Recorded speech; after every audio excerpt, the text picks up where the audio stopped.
Good afternoon, Scrotorious Basterds! It is Friday. We are so back. Hello, everyone. I hope you're as excited for tonight as I am, because my God, I am excited. I am ready. I am ready to crush some skulls. Are you ready? Because I am just, let's go. We have had a fantastic week. We have squashed bugs. We have seen other contributors update the UI in the briefing room, the command center. Only earlier today, we added 14 new SPAs. These are aimed primarily at your administrators and your doctors, and they're going to give you a lot more options when it comes to specializing your personnel.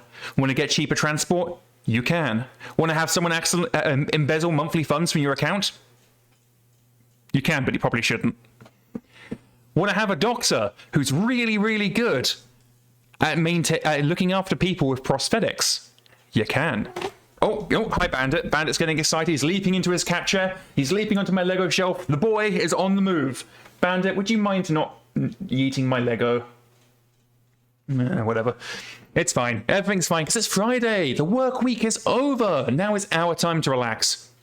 Now is our time to fight for your right to resist the clans. So what have we got in store for you today? Well, first up, let's get some tunes going. There we go. Let's switch ourselves over to MekHQ. Here we are. So let's start off by having a review of what happened last week. We are in the wrong screen. Here we are. We had a couple of scenarios last week. Only two, I believe. We had to run away a little bit. But what we didn't do is lose that very nice urban defense scenario. Because if we had, well, we wouldn't be on this contract anymore, because the contract would be over, but it isn't, because we won, because we're great, because we are, I'm not going to say undefeated, because I can see at least 2 free defeats here, but we are surviving. We're surviving. That's what we're doing. We're surviving despite the odds. And I hope everybody has had a fantastic week as well, because I certainly have. And if you haven't, don't worry, it's over. Next week starts soon. And then you can suffer all over again. Because what is life if not a series of unfortunate events? What do we got to do today? It looks like we've got a decoy engagement. And if everybody remembers from last week, we have our lads in position. We have Able Lance and Baker Lance. Not Charlie Lance. Charlie Lance... well, they're no longer falling apart, but they're still the 7/7s. Bandit, don't sit on my Lego. The boy. He frolic. I don't know what it is about me starting the stream. He just gets the zoomies. He's just filled with the stream hype, and he has to manifest it by jumping on my Lego shelf and yeeting himself across the 4 corners of the apartment. Thank you, Bandit. I was requested earlier to give you Bandit emotes. Probably this time next week you will have a new emote of Bandit causing chaos. But until then, you'll just have to be happy with a Flash Fried emote, which you will get if you are a follower of this divine channel. That's right, we're a divine channel now. We're not just a good channel, we're divine. Certainly I feel that way tonight.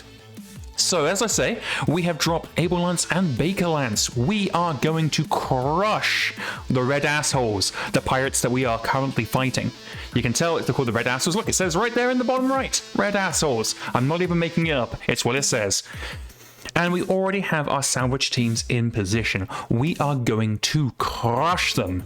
We have 5k of allies against their 5.7k, as well as 2 lances who are ready to crack skulls. Blessed be to Blake, and blessed be to the Scrotorious Basterds. So how about I stop talking? How about I stop blathering into your ear holes? And we drop the Scrot. So let's start this game. Our mission is to serve as a decoy. We're going to do more than that. Drawing the attention of a large enemy force while our allies carry out critical objectives elsewhere in the sector.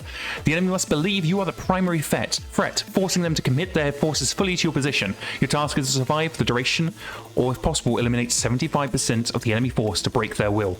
And we will hold the field if we win.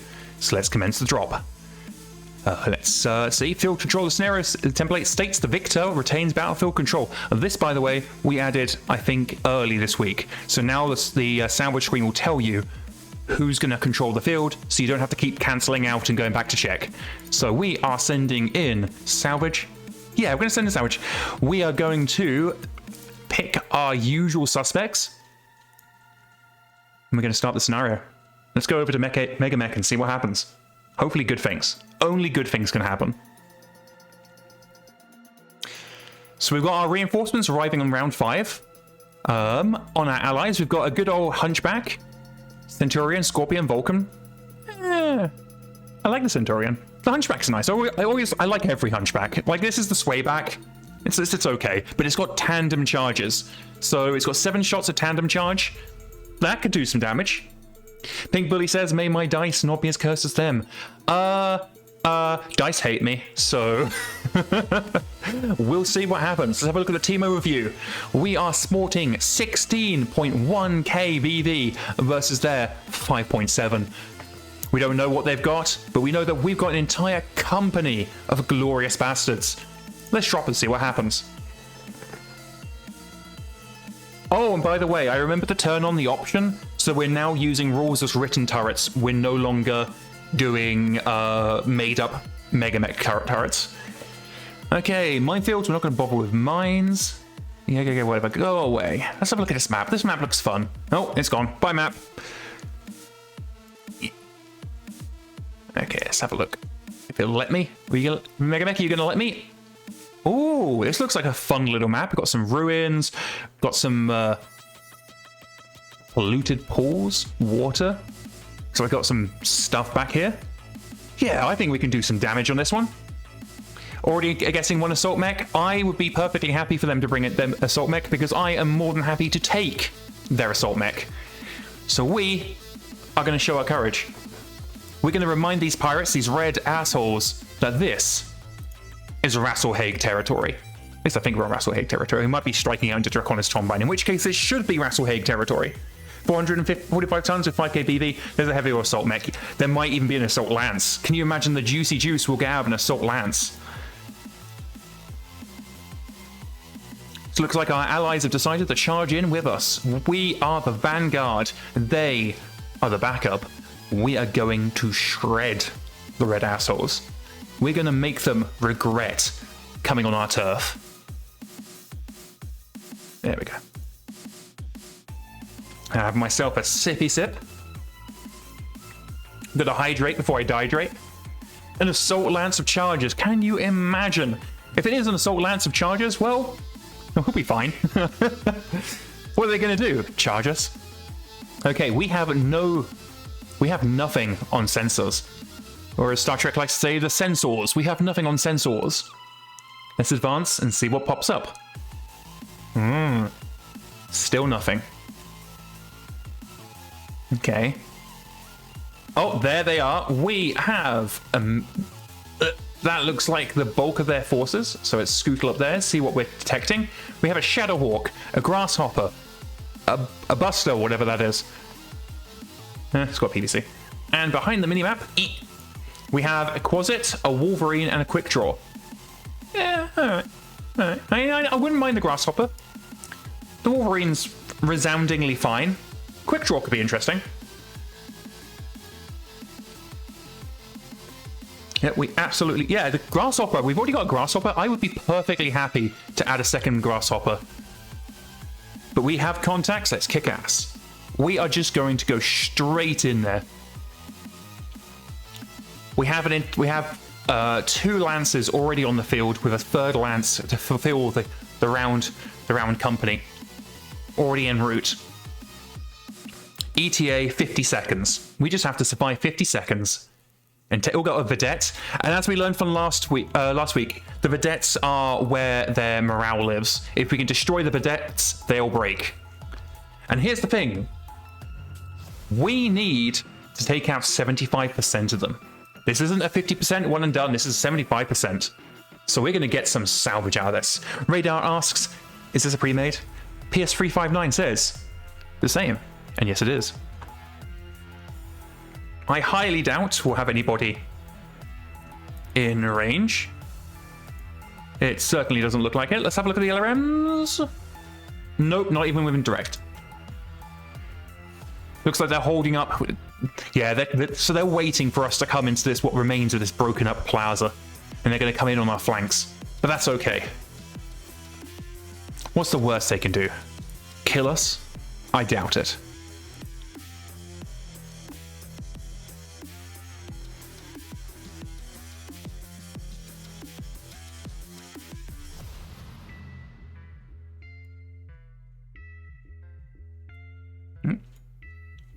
Bear with me. My UI is being fuckety.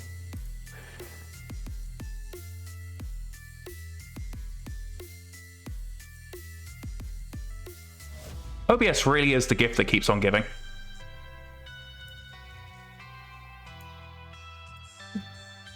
There we go. Radar says this area screams Capitol building with Main Street. Oh, we better make sure it's not a certain day in January. That could be awkward. I'm not sure I'm allowed to say the specific date in January on Twitch.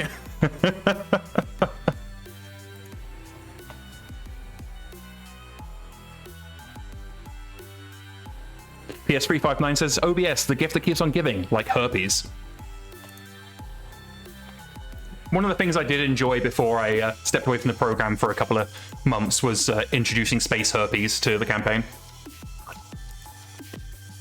I had a great deal of fun writing the rules for space herpes.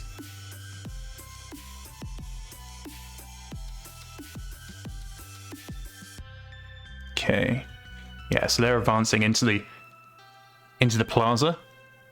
We are highly unlikely to have anything to shoot, so I'm going to continue moving full steam ahead. It is round 2. Our reinforcements arrive in 40 seconds.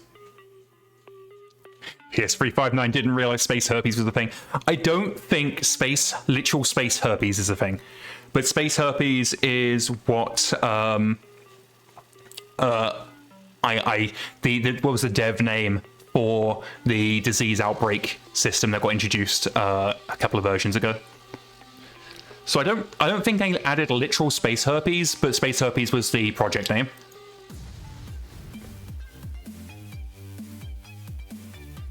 King Miles says the map appears to be the 35 by 35 map of Lakes Atreus, or Atreus Classic. It definitely screams an Atreus.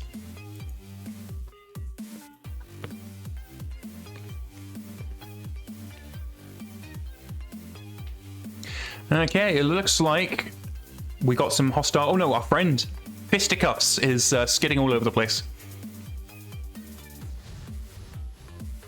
Okay, we've lost contact.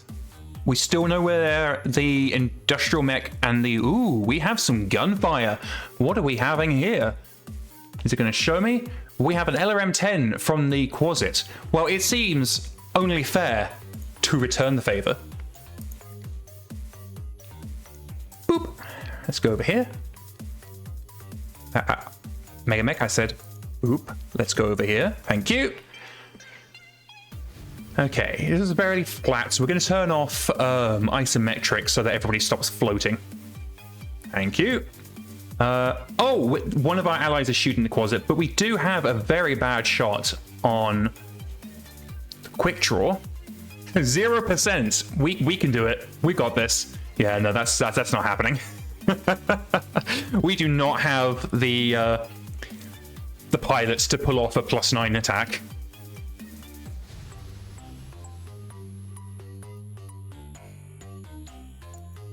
I don't think this is going to be any better. Nope. We might be able to do some indirect.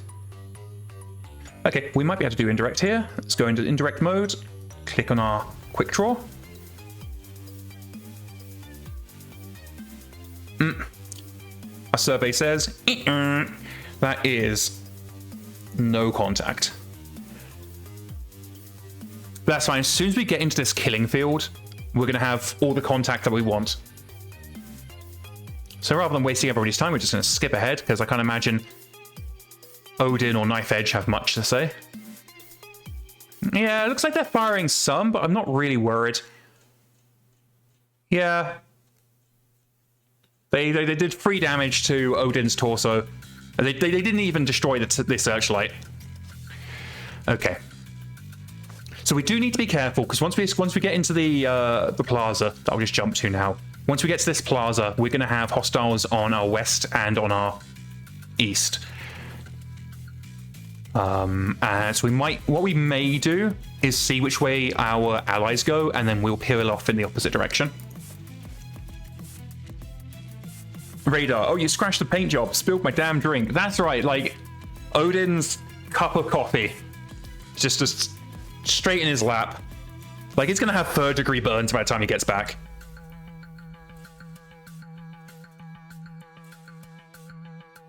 Like he's gonna be one of those poor people that got burned the hell out of by their McDonald's apple pie back in the day. All right. We are now going to change from run to walk, because what I'm wanting is for our allies to take the vanguard. I want them to get in front, create a screen so that we can see where they're going and then react accordingly.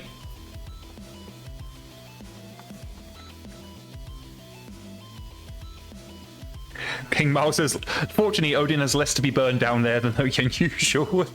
I forgot that Odin earned his call sign not because he was missing an eye, but because he was missing something potentially far more important. I completely forgot about that. How was the old song? Odin, he's only got one ball, the other. It's in the Albert Hall. His mother, what a dirty bugger. Cut it off when he was small. I don't know the full song. It's, but yeah. Knowing that song is definitely showing my age.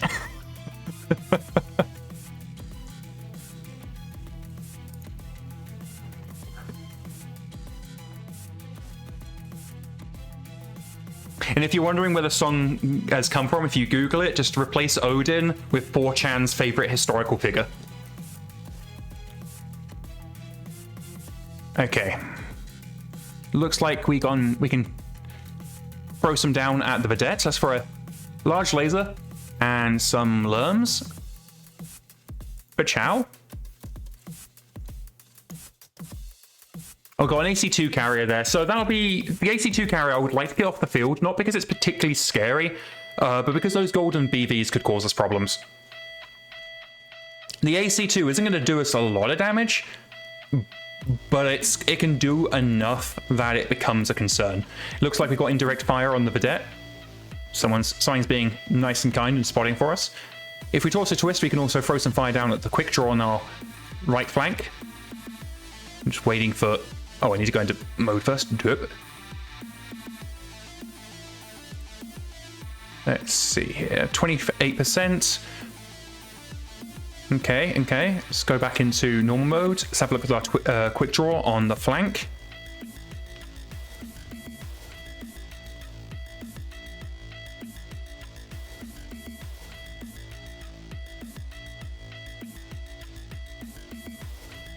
Okay, so we're going to go and throw some fire down at the quick draw rather than the vedettes. The quick draw is a bit more of a threat, really. PS359 says Mussolini bit his weenie, now it doesn't squirt, is its own memory of similar songs. Don't worry, me singing on mic will not become a regular thing. Okay, so... looks like we can throw some fire down the AC2 carrier. Again, the AC2 carrier isn't much of a threat, but it can be just annoying enough. And like the through armor crits are my main concern with the AC2 carrier. And being a carrier, it doesn't have much in the way of armor. Shadowhawk, 28%, or quick draw.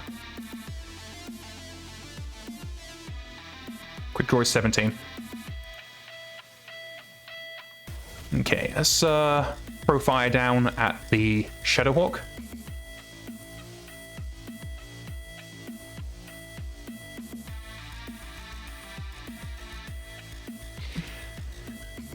Okay, alright. So this is exactly what I was talking about. Frickin' through armor crits. Thankfully, Knife Edge has their point of edge, so Knife Edge has edge. Knife Edge does not have edge anymore. Okay, Vedette's taking something. Actually, here's something I wanted to do. The Scrotorious Basterds. There we go. We can just jump straight to our lads. That's the crit that Knife Edge rerolled.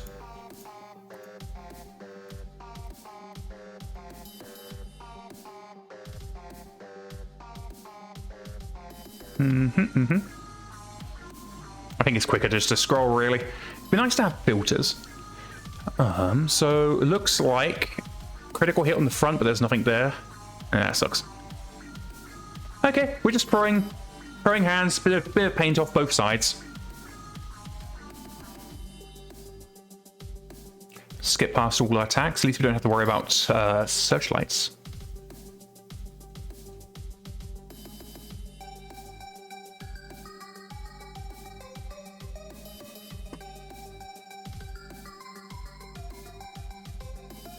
Okay.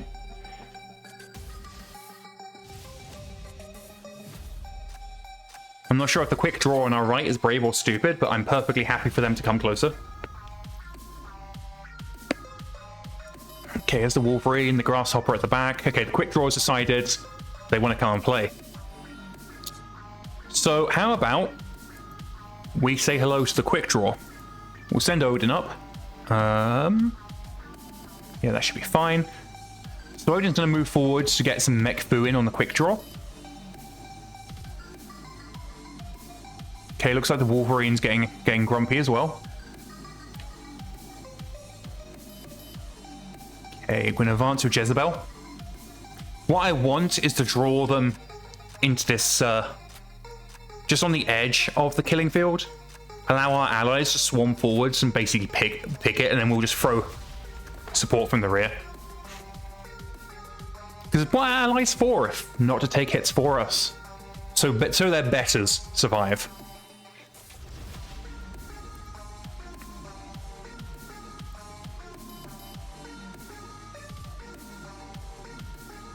Okay, move knife edge forward as best we can.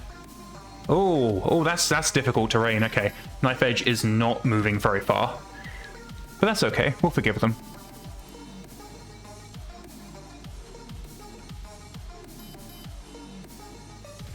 So no TMM for knife edge,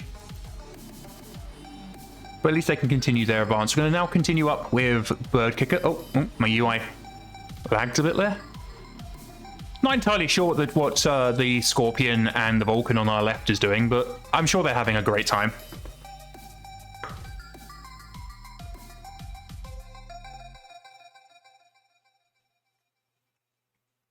Okay, we need to hide the bunch of messages that... Oh God! What the hell happened?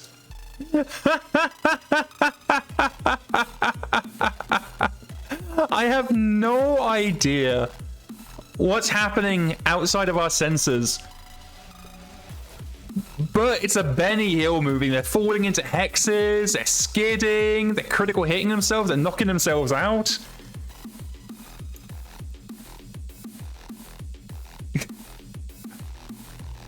Fantastic. I don't even know. What's the bet? What's the bet? It's the industrial mech, one of the industrial mechs they've got on the flanks. The youngster points out that they skid into a building that collapsed on them. Yeah, like this is fantastic. Okay, so Odin, we are going to try and weaken this quick draw before we do too much. So 2 medium lasers, bang bang. The rest is going to be Fisticles. Yeah, we're going to kick rather than the fist. But it was a vedette. The only vedette that I know of is the one that's here. We haven't had any other vedettes on our sensor sweep, but we have picked up 2 industrial mechs. The vedette's still in visual, yeah. Okay, Jezebel. We're going to try and wreck this Wolverine. Won't be able to fire too much. I'm not going to fire that 3rd medium laser because it's only a 17% chance to hit and we don't need to go hot already. We might need that heat later.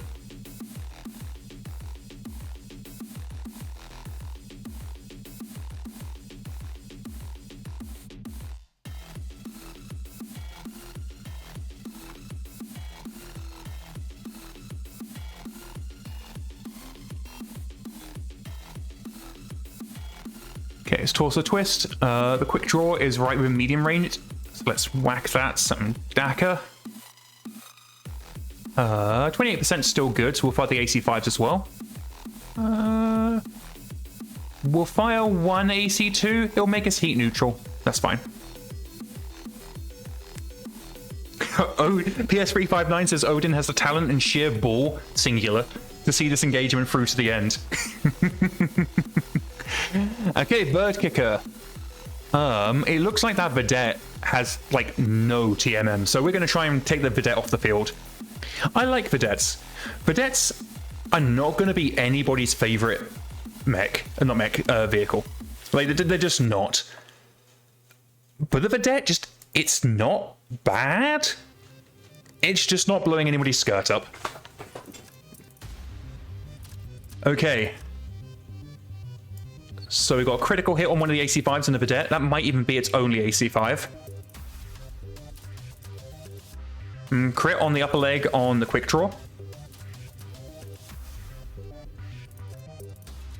The Vedette is immobile.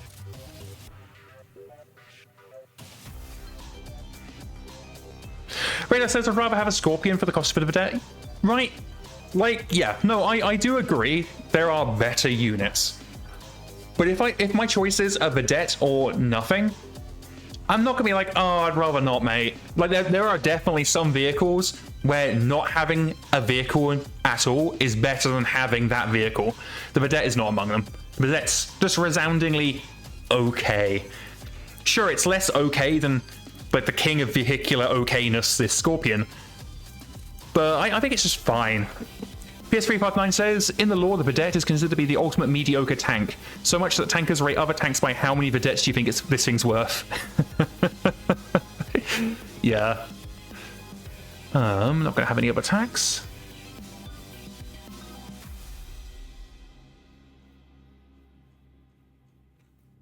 Okay, we have...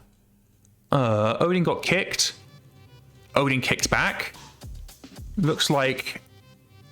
the quick draw got a section destroyed in the right leg. Okay, that quick draw is going down. There it goes.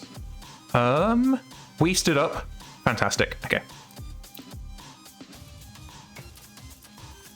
Radar says the Vedette is the only 50-ton tracked tank in the IDES for a while.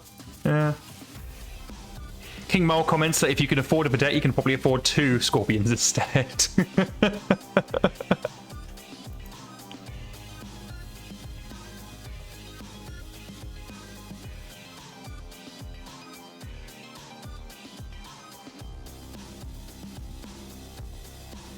Oh, our reinforcements have arrived. Fantastic.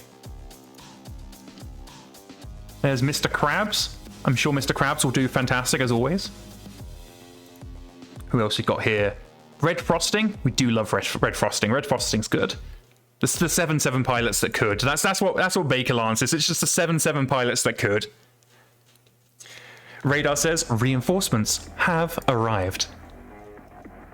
I played the ever-loving shit out of the original Command & Conquer. I had it on the Sega Saturn.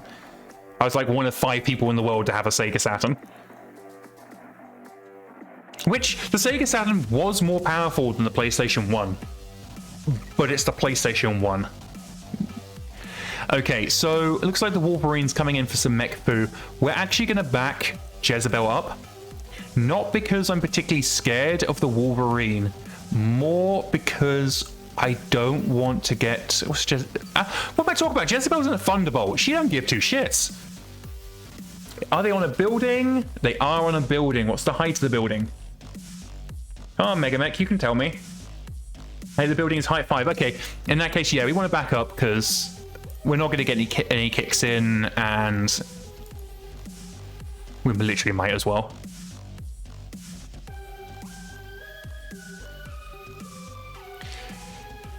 Okay, go, Mr. Krabs. Okay, we are moving faster than we can on a low G planet, so let's not do that.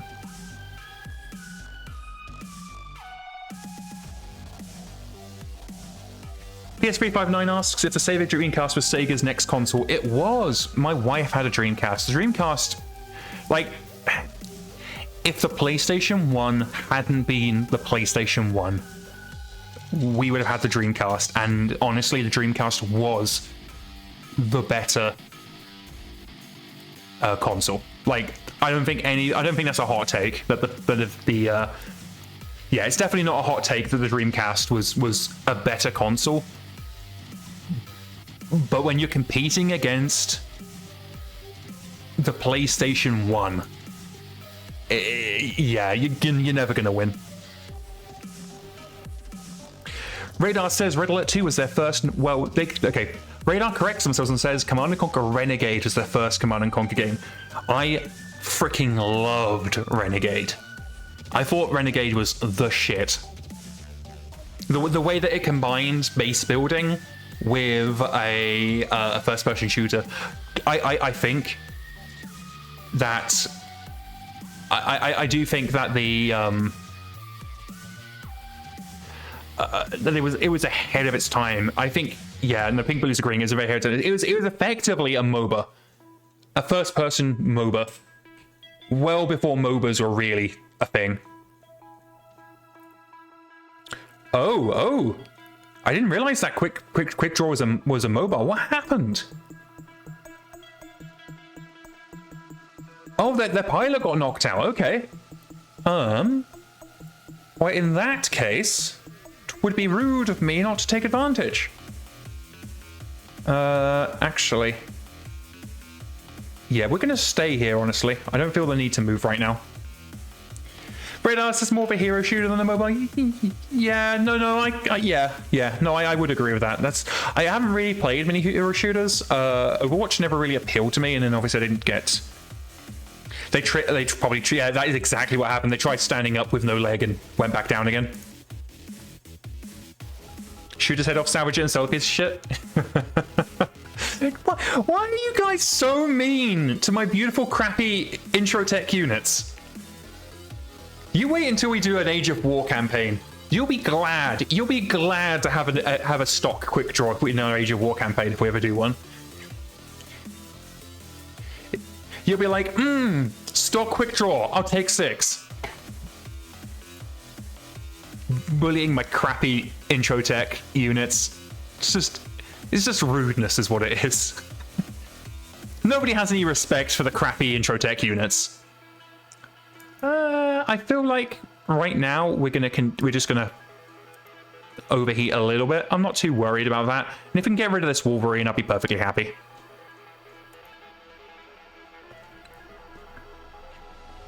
The Wolverine is like, when we're talking about crappy intro tech units, I have never like cared much for the Wolverine.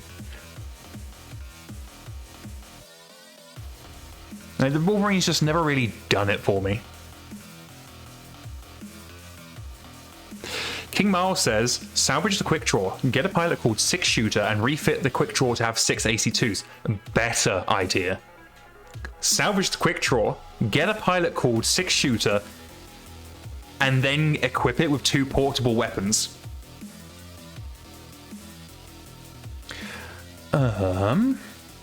I don't know that we need to go for the head, but we will certainly try. A 92% chance on the dome?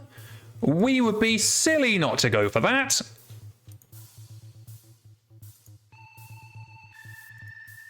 %. This mech is gone. That pilot is paced. We are not going to pour any more fire into the quick draw, because that quick draw is gone. We are going to throw some shots down at the Wolverine, though. We'll fire our 2 medium lasers. I don't really feel the need to do much with those. We do have some butt lasers. The butt lasers can shoot the vedette. Are we gonna keep the vedette? They're pirates, and I really don't care enough to get a vedette. So we are going to shoot the shit out of its rear. Butt blazer, go!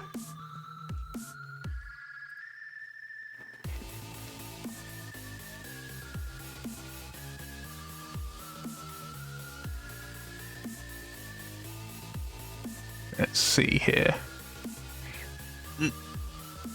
Okay, we can throw down a PPC at the Wolverine. Perfectly happy with that. It does appear we have a grand total of 0% chance to hit that, so I guess we won't. Unfortunately, none of Baker Lance are particularly good.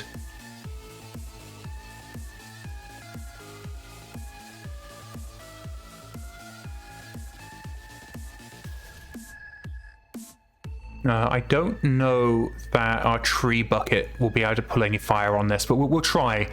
28%? Oh, okay. Oh, we'll just go for fire both.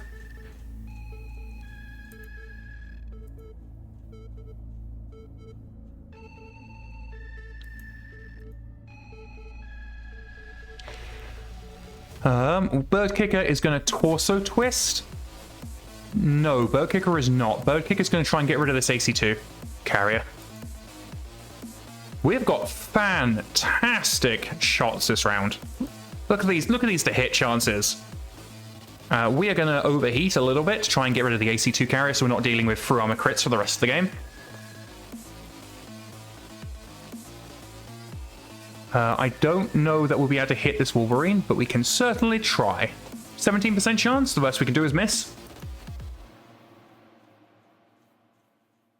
Alright, so quick draw. Left leg's gone.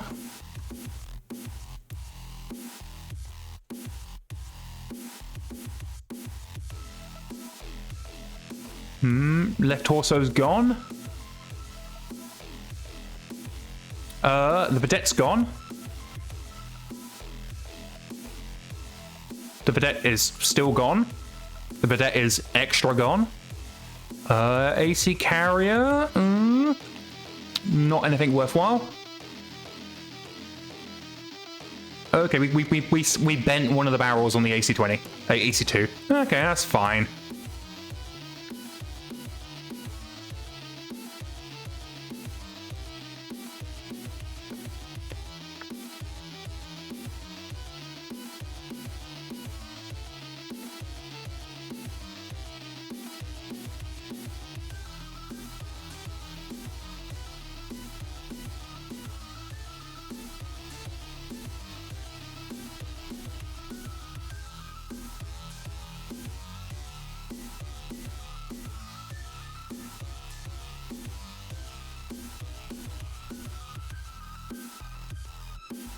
We nearly just put Odin nearly put his entire foot through the center torso of that quick draw.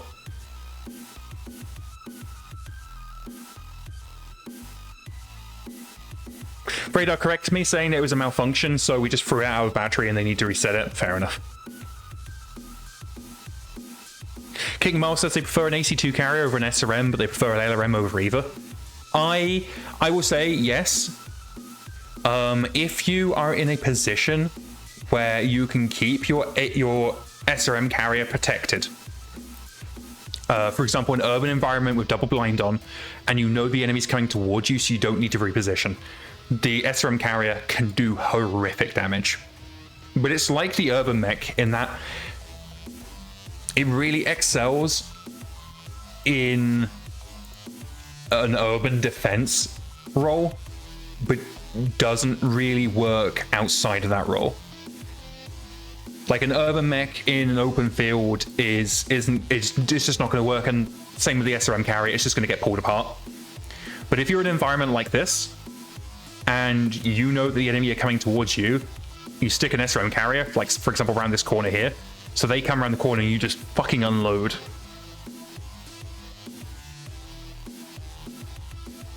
Okay, they are pushing us hard, so Knife Edge is actually going to pull back a little bit. Because while the quick draw is down, neither the Shadowhawk or the Wolverine have moved yet. And if anybody wasn't aware, we are playing with individual initiative. So we don't get to choose when our pilots move.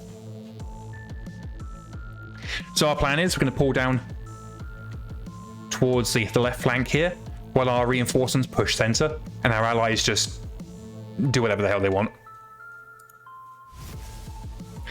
King Mile says SRM carriers basically mobile mines. Yeah. Yeah, especially if you have the rule where a ammo detonation spreads into adjacent hexes. SRM carriers make a big boom. Like an SRM carrier goes up, you see it in space.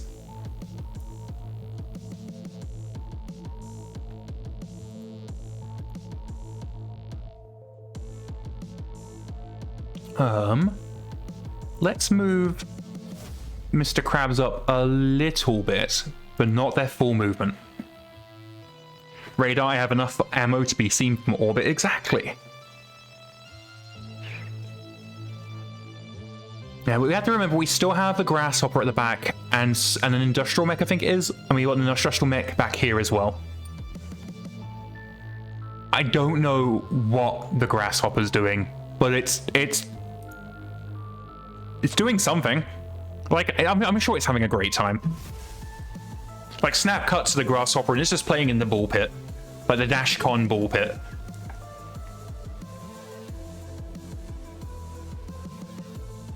Waiting for the red assholes to move.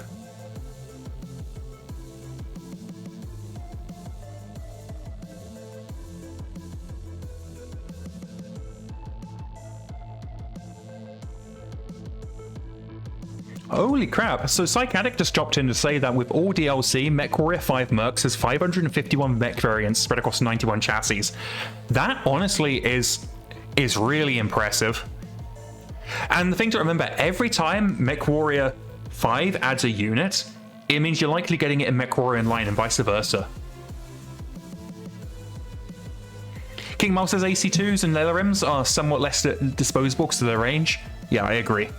I do agree. Because you can just stick an AC2 carrier or an LRM carrier in a field, more so the LRM carrier, and just have it do good things. Okay, we got the Wolverine. We've trashed up its leg a little bit, but nothing too exciting. So we're going to throw a medium laser and a large laser and a few medium lasers down at it. We're getting a little bit hot, so we're going to leave off the LRMs. LRM carriers get really fun when you throw different types of ammo into the bins, Radar comments. I agree. LRM carriers can also do really, really nasty things if you have a lance of them and you're using in direct fire.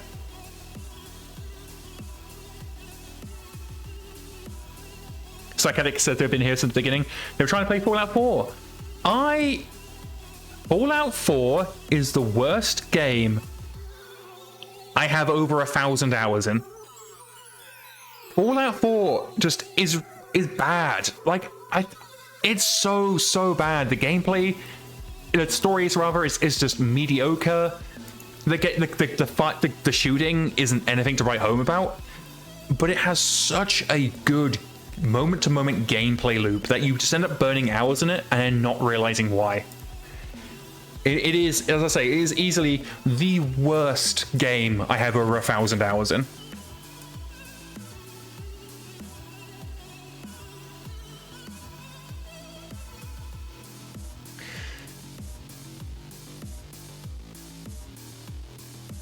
For a second, I misread Wolverine as awesome and got a tad concerned, but it's not an awesome, it's a Wolverine, which is about as far from awesome as you can get.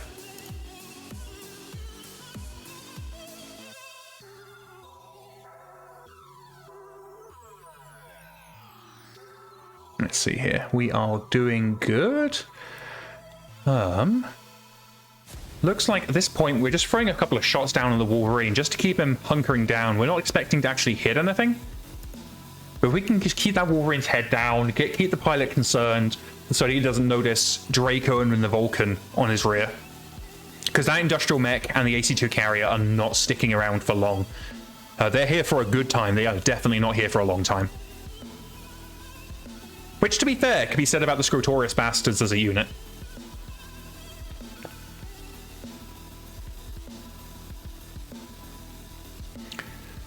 Okay, that center torso on the quick draw is holding on by a thread. Ooh, there goes the head. That is a pilot that is not waking up. Oh, we got, yeah, that quick draw is in pieces. There's not enough of that quick draw left to fit in a bucket. And that pilot is paced. Brayla says, industrial mechs are good at everything but combat. Combat and loose stones.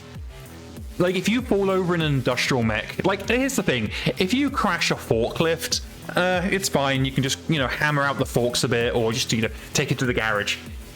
If you fall over in an industrial mech, that thing is fucking totaled. Like, I get in the lore, industrial mechs came first, and then the design became the battle mech that we know and love today. But I'm sorry. With how fragile industrial mechs are, if they fall the fuck over, you have just lost a multi-million C-bill unit. You are never being employed again. You'll be lucky if you wake up the next day. And then, like, the company doesn't just send some howdy boys over to say hi.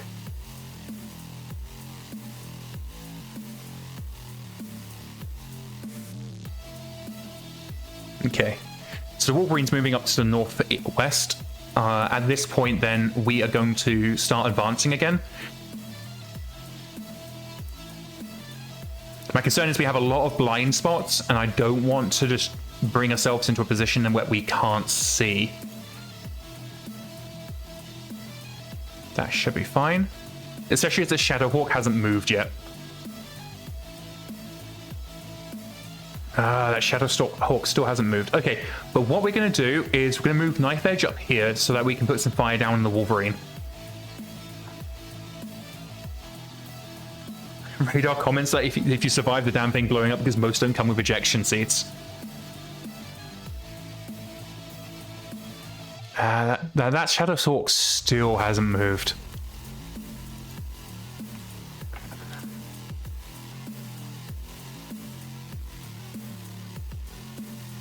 What is that grasshopper doing? Like, I don't think the grasshopper being present would have changed this fight, but I think the pirates have had a slightly better chance if their heaviest unit wasn't dawdling in the ball pit at the back.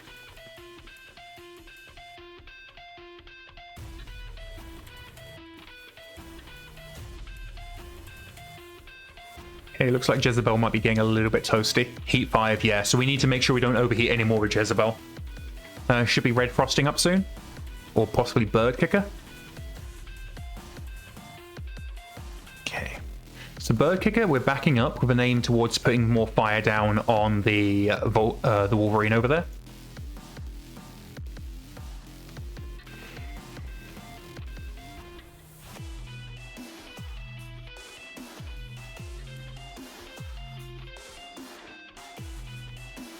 Radar says they think the grasshopper is drunk on too much pure ethanol and maybe blind.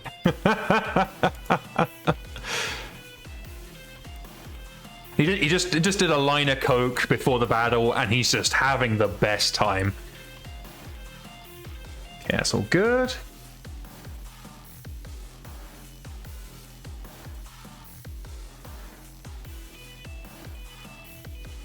Alrighty then, let's throw some fire down on the Shadowhawk and try and get it off our turf. I don't think this battle's lasting much longer.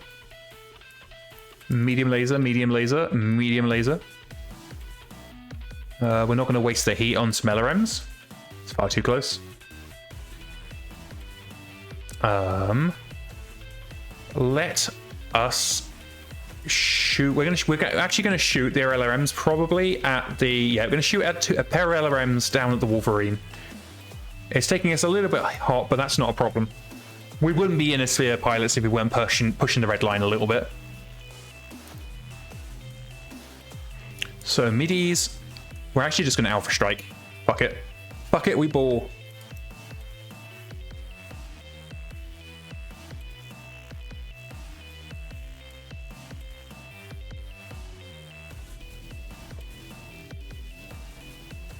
Okay, too close. Oh, of course, steroids in a Griffin.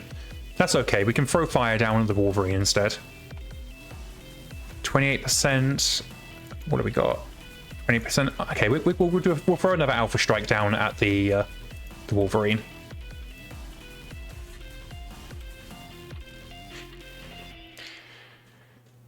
Yeah, no, the Griffin is a decent mech, so long as you keep it in the backline. I just forgot that we were in a Griffin.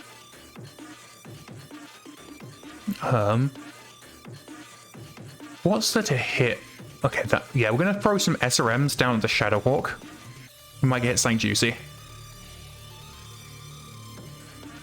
I think this is the first time Mr. Krabs has ever fired the SRMs. Finally breaking the factory ceiling. And Jezebel is a bit hot, so we're probably not going to fire... let's see. We can afford to fire 2 of the medium lasers. Fire the Mac guns because they don't generate heat. I'm not going to bother with the SRM2. Mac guns are just free damage if you can get them in range.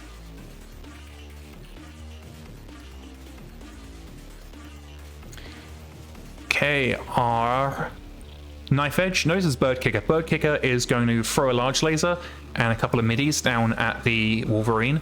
We don't have much on the middies. How much we got on the long... okay, better on the long range. So let's fire those. And another midi. Yeah, that'll be fine. I don't think the Wolverine's surviving this round, so I'm not too worried. This potentially, if we take down both the Shadowhawk and the Wolverine, might be the end. They've got a lot of battle value in the Grasshopper, so I'm not wholly sure.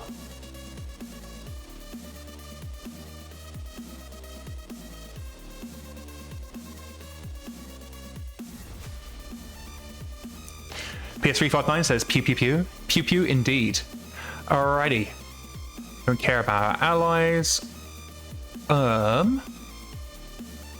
We have crit out the right arm on the hostile Wolverine. Oh, the Shadowhawk's head is gone. We will be happy to take that off the field and shell it. The Wolverine's falling apart. Critical at the center, but didn't anything. The Wolverine is on its ass. The Wolverine's on its ass and the Shadowhawk has no head. Did the short get headshot by an AC-20? I didn't see what took the head off. I just saw it just went. It went bye-bye. I thought it'd been a PPC, but I don't tend to check that sort of thing, honestly. AC-20 from the center. Oh! Oh, nice.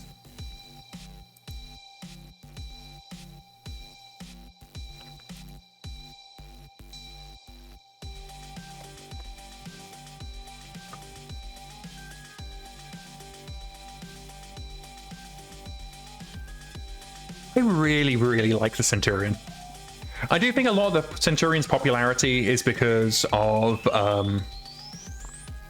oh, what's his face? Kowalad Liao. 15 internal on the sword center torso of the Wolverine. Radar says there's nothing left to the pilot but a smear across the concrete. I'm not even sure there's that. I do think it is just mist.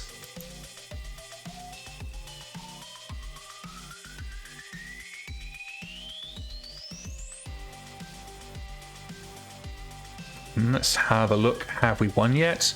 So we need to take out 13% of their forces and then they'll break. Or, well, our objective will be secured.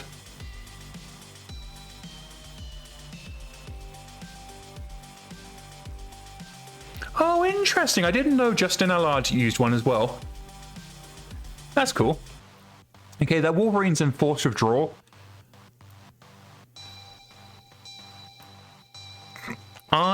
What we've got on? Got a Jaeger. Okay. So we're going to sit pretty with Knife Edge. We don't need to advance at this point. It would be nice to be able to fire with Red Frosting.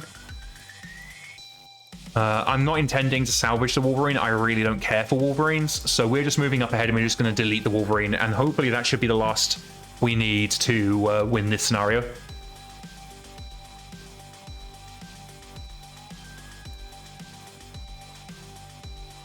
They really had no idea what was coming from this fight.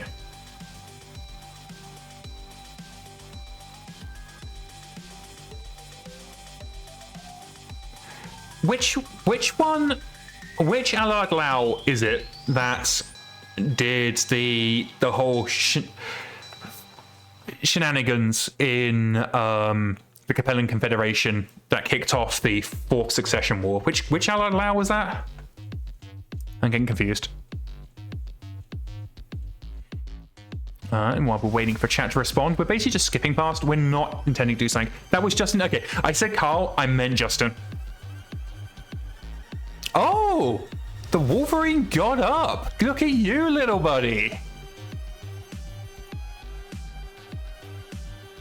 Yeah, no, I'm getting my Allied Laos confused.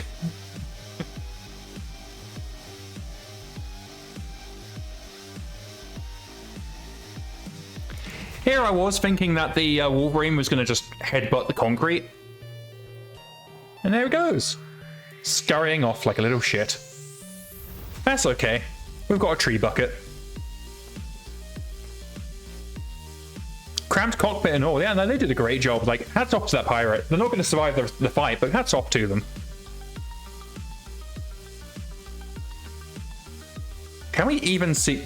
I think the grasshopper's just stuck.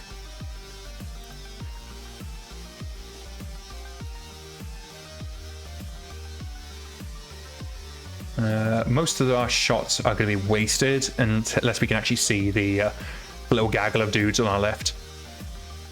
We might be able to here. Nope. Okay. Kai was the one that dropped a canyon on some green parrots. Oh!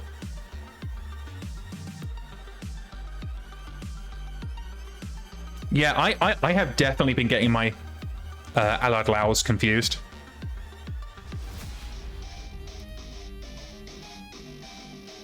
So anyway, it was Justin that piloted the yellow wang.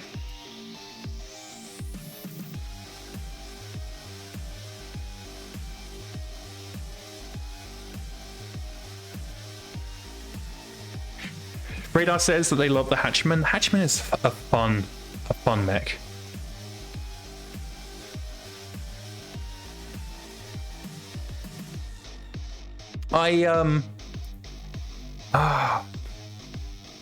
Right, I was going to say something about the Hatchman. I really liked in MechWarrior 5 Clans where they comment on how it took the Innisphere 100 years to figure out how to whip a mech with an axe.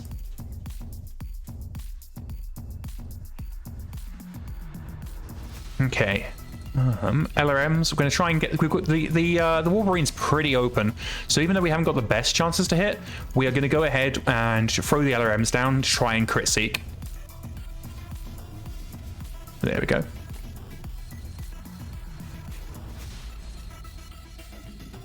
Okay, not as much firing this round. That's okay.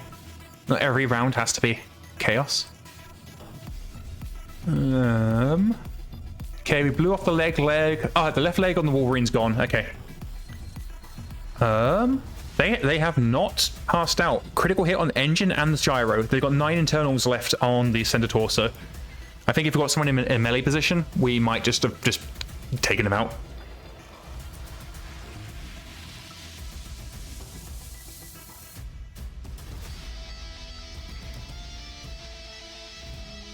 Justin is the first owner of the Yellow Wang, and Kai takes over. Okay. I need to reread the old novels. I got to the Dark Ages, and I kind of just lost interest, but I have at some point read every novel up to the Dark Ages. It's been a long time.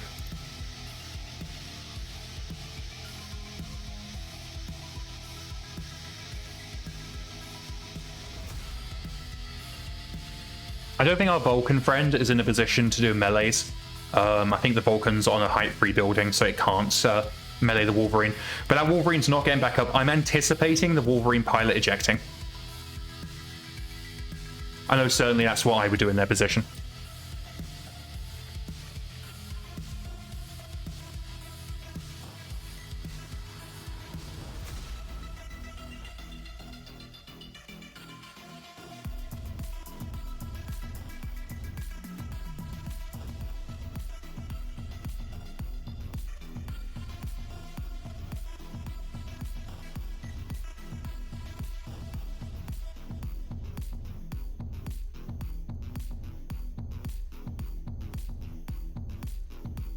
So at this point, I'm actually going to declare victory. We know we've won. The pirates know we've won. We are just going to allow them to leave the field. The Wolverine ejected. That's going to take them over their limit. And there's no point in there being more carnage. No, we don't. Oh no. Oh no.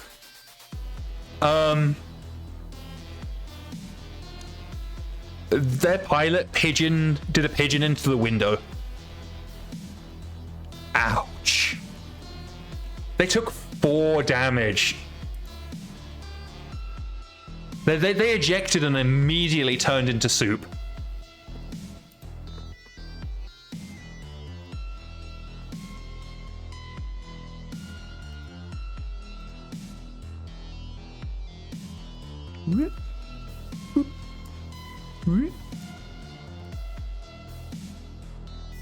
Man, the pirate pilots this battle did not have a happy time.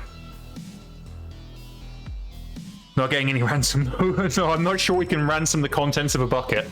Actually, I'm not even sure there's enough for a bucket. The contents of a water glass. We basically took nothing. We're completely fine.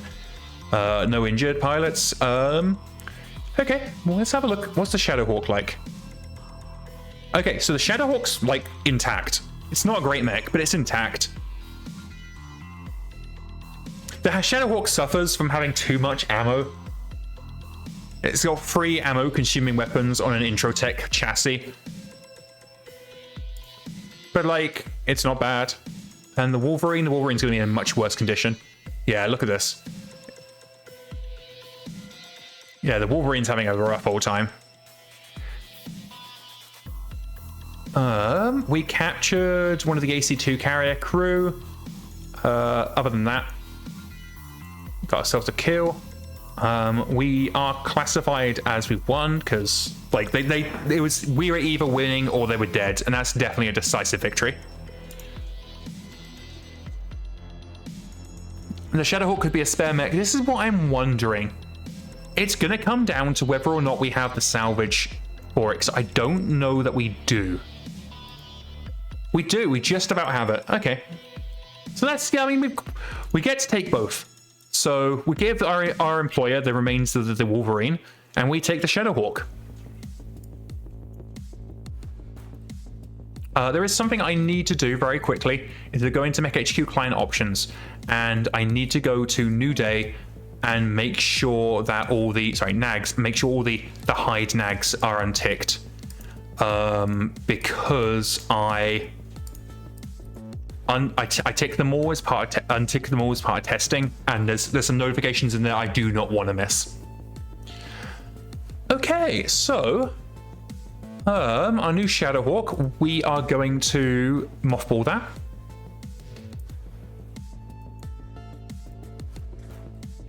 That can be in storage. Which Shadowhawk is it? It is the 2H.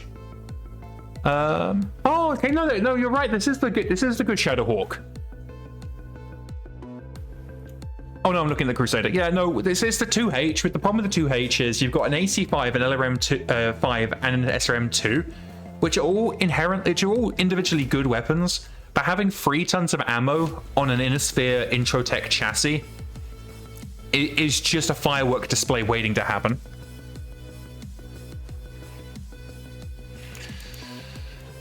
So that was a pretty good little... Oh no! Oh no! A terrible accident took place during salvage operations. 1 or more techs were injured or killed. Oh no! I did this to me! Let's go to the infirmary. Oh, okay. Left knee fracture. Like, they tripped over the broken remains of the Wolverine and fractured their knee. That's fine. They'll be fine in 25 days. 25 days for a knee fracture? Bloody... Flash Fried, emotes in the chat, Flash Fried did 21 days for a bit of bone sticking out her arm. At least we don't have an embezzler, you're right, but the embezzler's not in yet, so we don't have to worry about embezzlers just yet. Yeah, good old Flash Fried, we love her. Okay, so let's have a look at the briefing room. How are we doing? So we're at 2 out of 5 victory points at this point, so we're doing pretty good. Okay, we haven't got any active scenarios. Mothballing's complete. Got some actuators. Very nice, very nice.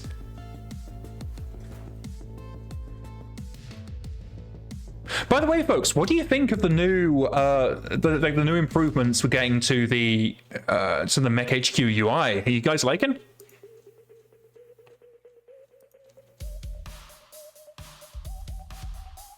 And just like that, not even a day's worth of work and everybody's back in action. Fan-fiddly-tastic. Raider says it makes them want to actually play MekHQ. MekHQ can be a lot of fun. But it's a game where you have to make your own fun. You can't just assume the game's going to give it to you. Okay, Flash Fight's no longer fatigued. Well, apparently we're missing some machine gun ammo, yeah, whatever. Okay, area of operations. We still need to hunt down some more Op4s. I am going to step away very briefly. I just want to go and refill my water because it's pretty much gone, and I am thirsty. So I'll be right back. And we are back. Oh, my phone's exploding with DMs. What the hell is going on? Nah, it's fine. Somebody else can answer those questions, because we are kicking ass. So let's head back to MekHQ. Doodaloo. Okay, so what I'm wondering right now is, do we start looking for problems? I think we do. Let us send Charlie Lance out to find us a problem.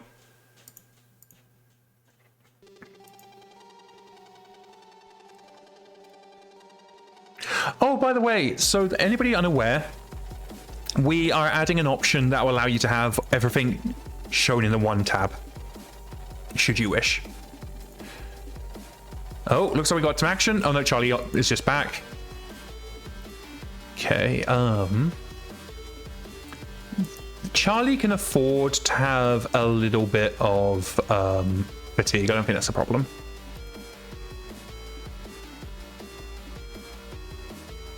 That's Charlie returned. Let's try over here. Charlie is very much just like reporting in. We ain't found shit. The pirates are just hiding from us at this point.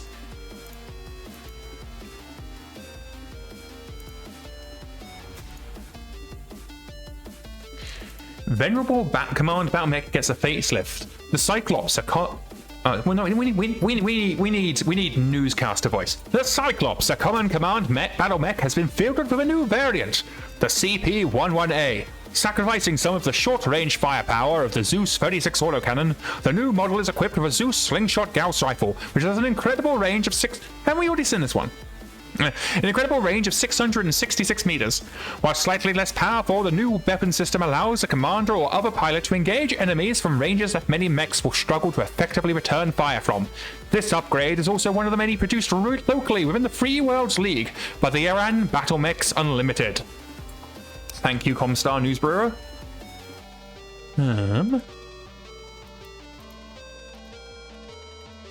Yeah, these pirates have gone to ground. I wonder if we took out one of their... PS3 959 says, I stopped reading up to slightly less powerful. Yeah, I think Comstar might be trying to underplay the Gauss rifle a little bit. I think they're still salty about the Helm core getting leaked. Okay, we have an employee turnover check, and nobody wants to leave because we're great. Morale update. The enemy is losing ground, sustaining significant casualties, and is disorganized. However, they can still put up resistance in isolated areas. Enemy reliability is +2. Our performance over the past month was rated as a decisive victory, and the enemy is now wavering, which means their morale has gone down a step. Previously, it was at a stalemate, and now we should be doing a little bit. I just got word that an auction is happening in the next few hours, Captain. Most of the lot is junk, stripped chassis, damaged gear, nothing worth our time. But there's a Scorpion light tank up for grabs that might be worth grabbing. Could be a useful addition to our lineup if we can get it at the right price. This auction isn't being conducted with money, but we don't want a Scorpion light tank for one support point. We're good, thank you. Oh! Captain, I need to bring an important development to your attention regarding the prisoners we captured during this operation. An enemy officer has reached out through official channels with an offer to ransom back their personnel. They're willing to pay 30,000 C-bills for the following personnel, and then there's a bunch of prisoners. If it was a Manticore, it absolutely would have been worth bidding. You are right, Radar. If it was a Manticore, that would have been clicking immediately. We don't have any reason to hold on to these prisoners outside of roleplay, so yeah, we'll accept it. It's fine. Okay, we got anything good? Oh no! Klaus Odin Soderstrom was forced to deduct 25,000 C-bills from the unit's coffers to pay for their extra income -1. We do have an embezzler! Not an SPA embezzler, we have an extra income embezzler. Fucking Klaus Soderstrom is like taking money out of the unit coffers to pay for his Canopian catgirls addiction.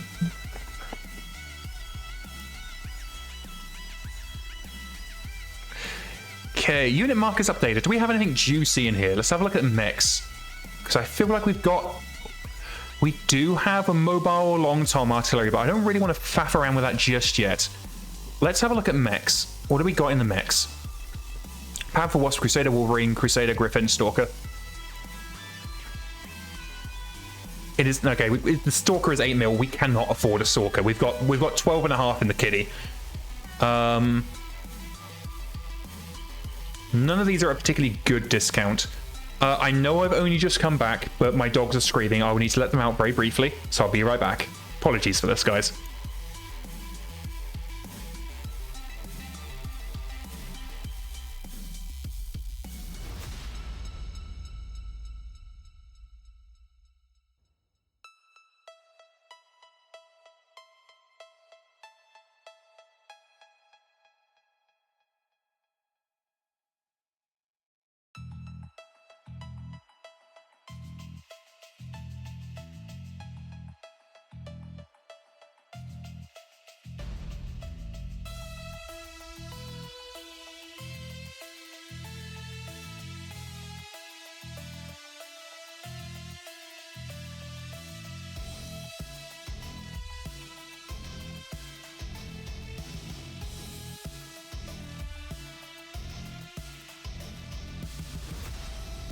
And I'm back.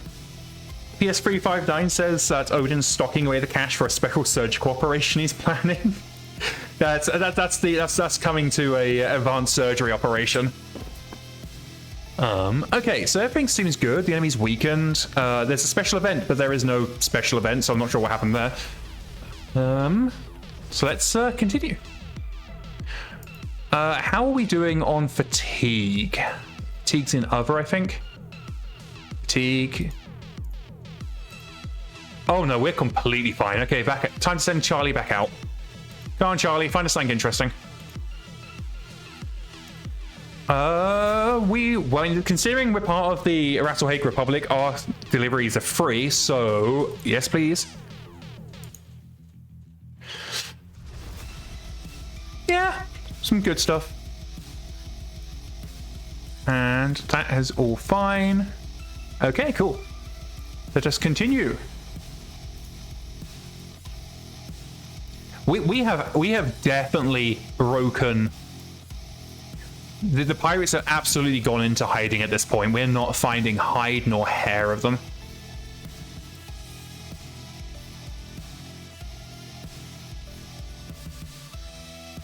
Go on, Charlie, find us something interesting. So you might wonder why I'm just deploying him to the same place. Oh. Prisoner Mumau Kanum successfully evaded an attempt on their life by the bounty hunter known as Chiaroscuro. You can pay off future. We don't even want to extend our protection to the prisoner. Someone tried assassinating one of our prisoners.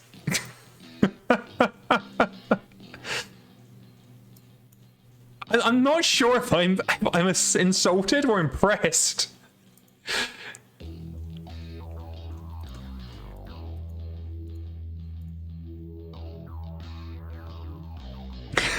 King Mal says the bounty hunter seems shady. Oh, that's funny. Radar says, ma'am, the only thing we are finding is the bird shit that keeps landing on the locust. And people complain there's too many scenarios in MekHQ. Where the fuck is everybody? Let's go over here for a bit.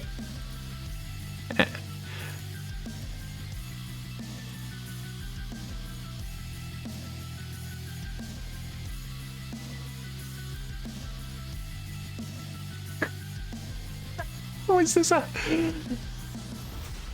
Hey! We've got a scenario! Fucking finally! Okay, what are we looking at? Ooh! We've actually spotted one of their dropships. Okay, we don't know what dropship, but it's worth like 1.1 thousand BV, so I'm guessing that's probably a mule. We're taking place in enemy territory, what they've got left of it, meaning they will not control the field at the end.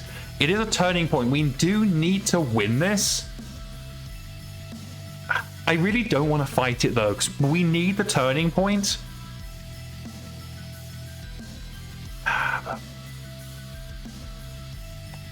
It's going to be a waste of our time. I'm not sure, because like we need 3 more. If we can get 3 more victory points, the contract's basically over at that point.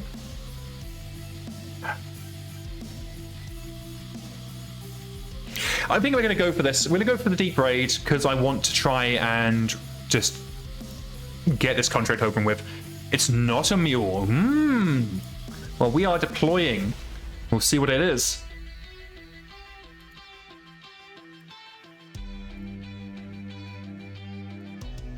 Okay, got the deep raids up today.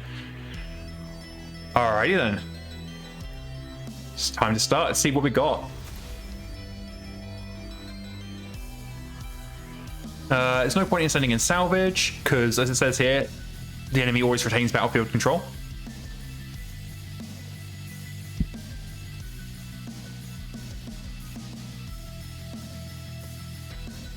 Radar says, unless that's the worst dropship crew around, it can't be a mule. The BV is too low. Too low even for a mule.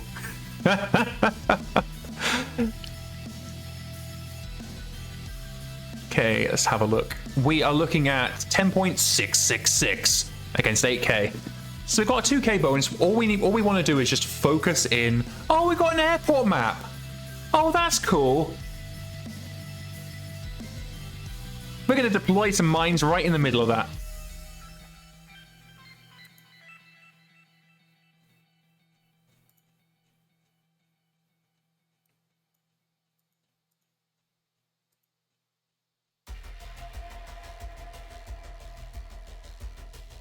That's not where I wanted to go, but that'll be fine.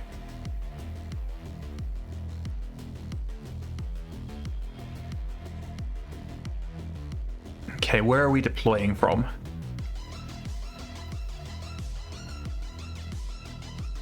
It's a vulture, okay. Okay, we can take out a vulture. And the thing is, we just need to take out the dropship. As soon as the dropship's done, the scenario's over.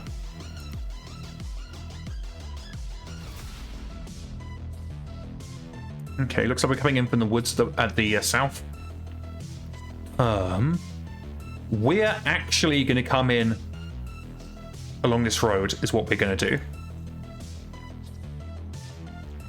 We'll let our allies move in through the woods. We're going to come in down the road and attack them from the direction where our mines are. King Mole says an even worse dropship crew. A vulture has a higher battle value than a mule. Oh, that's funny.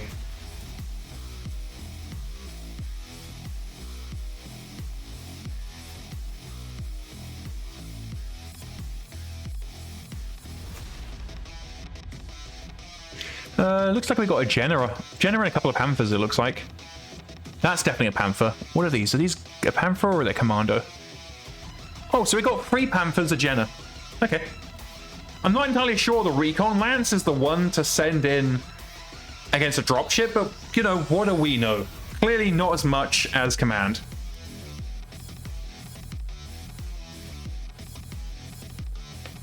Radar says mostly AC5s and other M5s and some medium lasers. Okay, yeah, we can deal with that.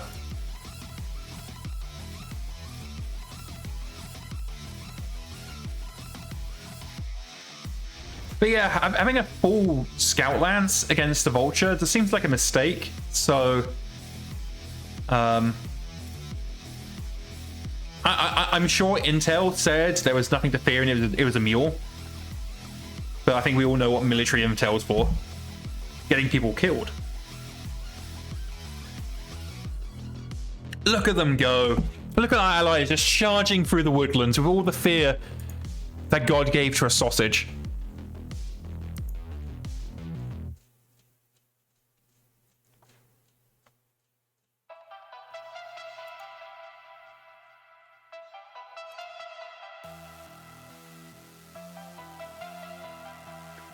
We used to have so the best strategy to take out grounded dropships is just to bring in artillery, and that is just the right strategy for it. So we decided to give Princess artillery so that she could use the same strategy against grounded player dropships.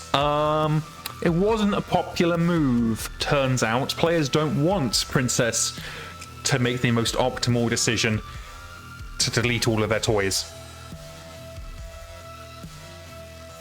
Oh, that's right, because we could shoot over the... We could shoot over the woodland. I mean, target's out of range. Oh, yeah, it's definitely out of range of the medium laser. What we're talking about.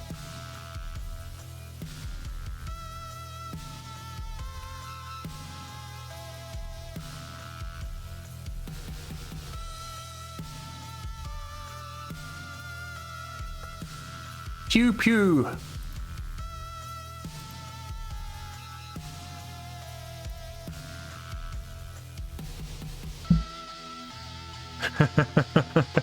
Radar comments that military intelligence are the two words combined that don't make sense, and that they attach long toms to the front of their dropship so they can counter battery. That's a good move, that is.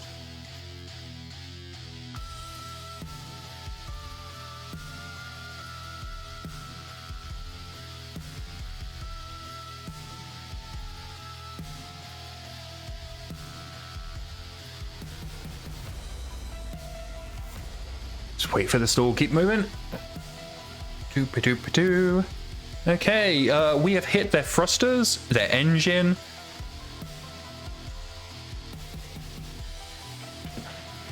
Alrighty. Look at it burn!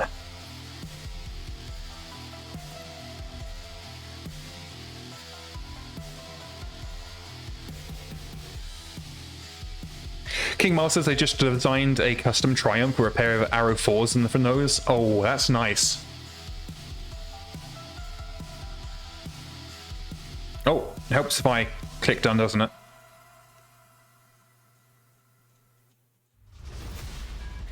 We have been streaming for about an hour and a half, so if you are enjoying what you see, feel free to give us a follow so that you get notified when we go live in future. We go live 5 times a week. Monday, Tuesday, Thursday, Friday, daytime. Those are our dev streams. You see live development. Get to embrace the joy of coding. And then, of course, right now, we have our ongoing MekHQ campaign. And if you ever missed an episode of the Scrotorious Basterds, Saturday evening, about 2 hours prior to when we went live today, we release on YouTube our previous episode. All the episodes get released on YouTube, and yeah, so we release them all on YouTube like a day or two after.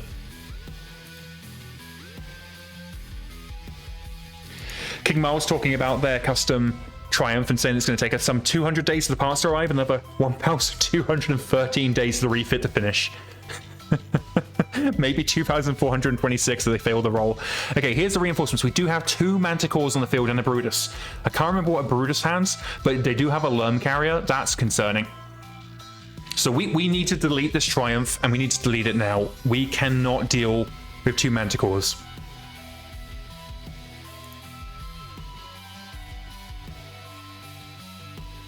Yeah, they actually brought in firepower.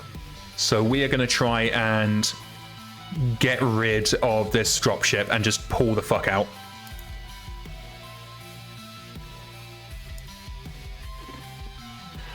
Does anybody know any intel on the Brutus? That's not a firing platform I'm familiar with.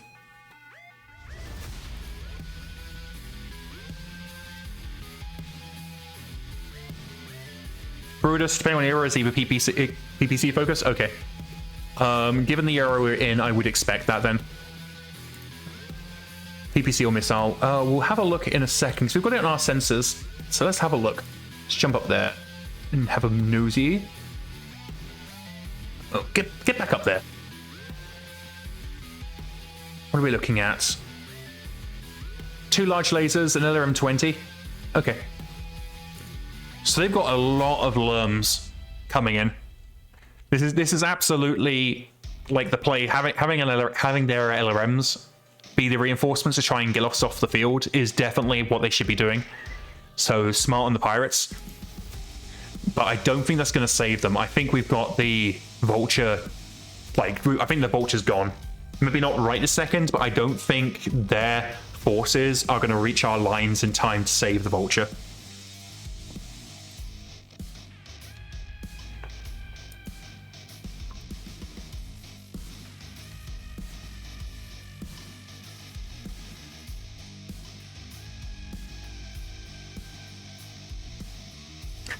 Radar says they have a MegaMek lab open right now.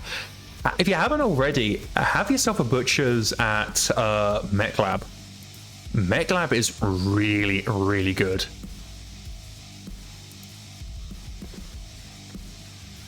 Not Mech Lab, I beg your pardon. Mech Bay. Mech Bay. With the report to load. Another engine hit. Some AC5 crits.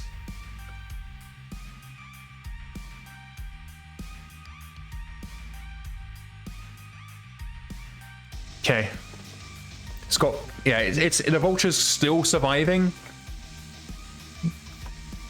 but not by much. I think we've maybe got one more round before, yeah, so it's got 2 points of structural integrity remaining. I think we've got one more round of fire, and then the structural integrity is going to collapse and it's just going to die.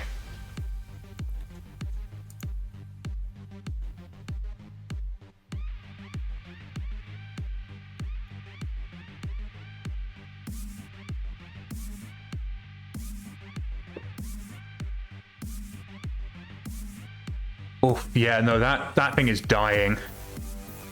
What hunchback are they building? Okay, it's another sway back. All right.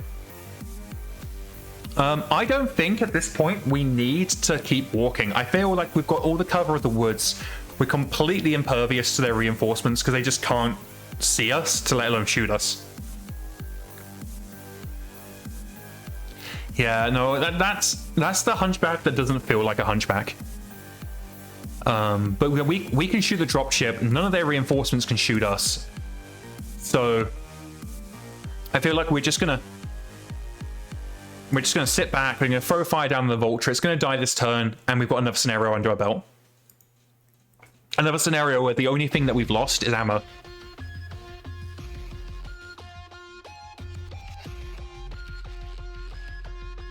Kill it and cheese it. Yeah, exactly. And that's how you're meant to do these scenarios. This is a deep raid. We're not here to kill their forces. We are here to kill the dropship dead and then get the fuck out.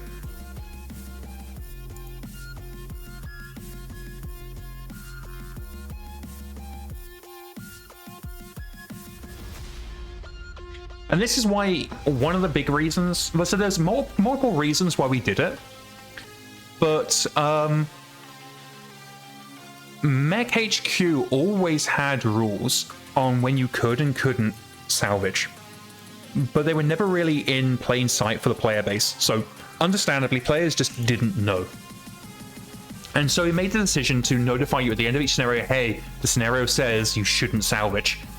And the reason we did that was, one, to stop every scenario turning into a slugfest where you just try and kill everything on the field.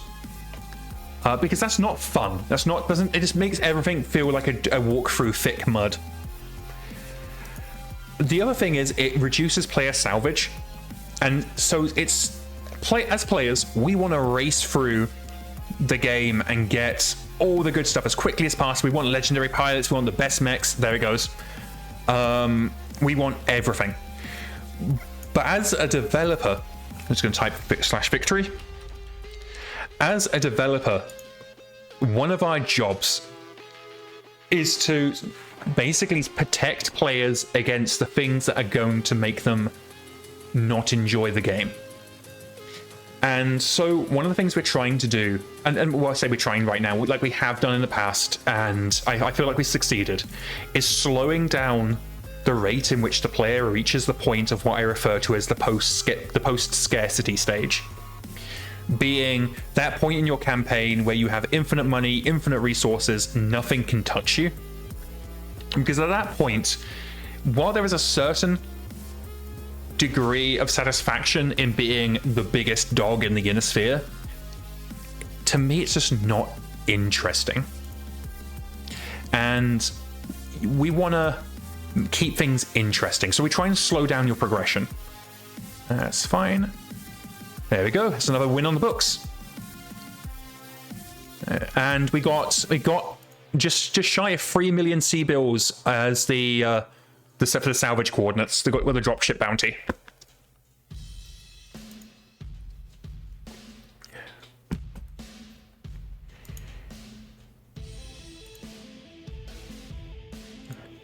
They're the only repair bay.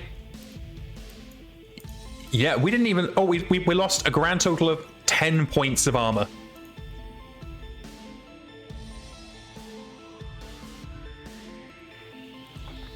Youngster says, one day I hope that someone finds a way to turn post-scarcity into a new endgame. I agree. We have some interesting plans, but I can't discuss them. So Abel's back in, so it's time to send out Charlie to see what Charlie can find. Oh, we found something. We found something. Holy shit. We have a pick-a-line breakthrough. Charlie found something. Unfortunately, Charlie found something by landing on top of it. Is it a turning point? Is it a turning point? Us developers and our secret plans, yeah. No, we need to keep secret plans so that we can surprise you guys and keep you excited. Okay, so we have a picket line breakthrough. The enemy has established a picket line to screen the front, but a successful breakthrough will force them to redeploy reserves. So we need to get the opposite end of the engagement zone with at least 50% of our forces. I am okay with this. So Charlie Lance is probably the best lance for this. It is a moonless night. It's light rain. We're going to try and re-roll the light rain. Light gale, that's not any better. But moonless night I'm okay with because we're not going to fight. We're just going to beef it as quickly north as we can. Oh. They are launching an attack on our base. I am so glad we didn't reinforce Charlie Lance. So here's the thing, chaps. If we win both of these scenarios, I think the contract's over. I think we've won the contract at this point. This is the Pirates' final bid. They're establishing a picket line to stop our reinforcements from reaching the early warning center. If we can do this, this radar's correct. This is their Hail Mary. Okay, this is not a drill. We are going to deploy our Able Lance to the defense of the base. We are going to reinforce with Baker Lance.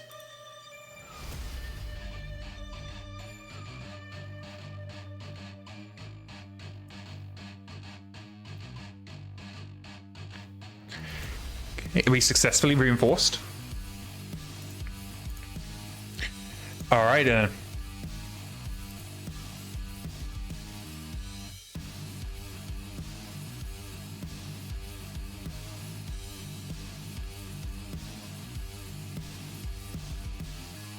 And as Radar says, Able Lance to Mech Bay. Okay, so here's the narrative here, because I got them the wrong around. I thought they were going on. So what's happening here is they are attacking the early warning system. They have already established a picket line specifically in case the early warning system attacks. I think they're trying to pull off planet. So what they're doing is they're attacking the early warning center to force us to respond.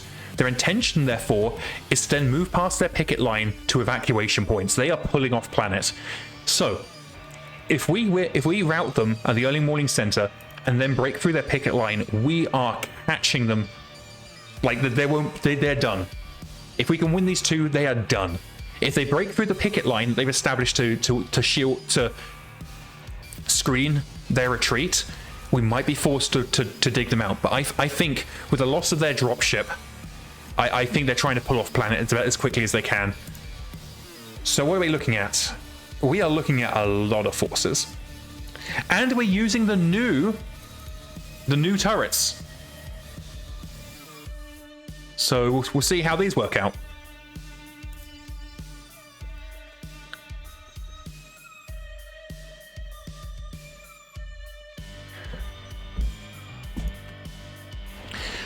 We are salvaging.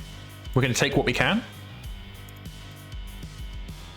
We don't want Elena because she's still got her injury, you can tell here.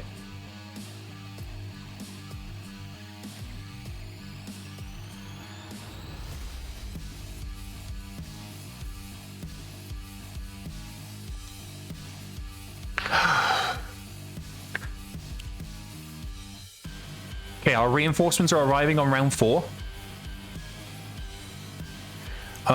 Where is our evacuating units? We are going to modify them slightly. Where is the bot settings? There it is.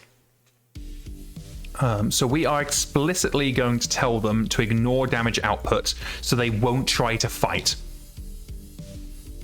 And we'll put it into a cowardly. So they're just going to try and get out of dodge. In fact, we're going to change their...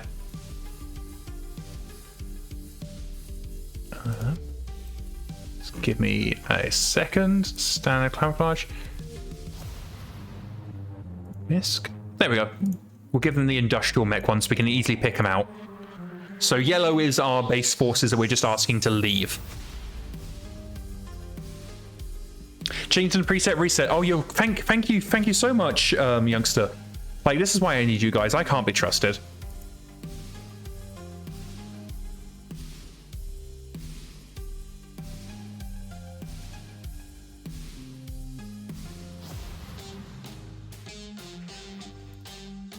Okay. So this is it. 40 seconds, our reinforcements arrive. We've got an arid desert city. This is a fucking clusterfuck. We can deploy minefields. I'm not going to deploy minefields because I don't trust our own allies to deploy on top of them.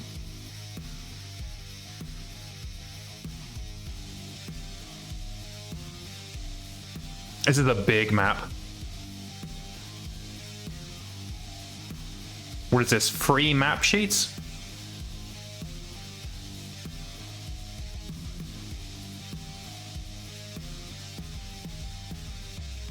Just waiting for everybody to deploy.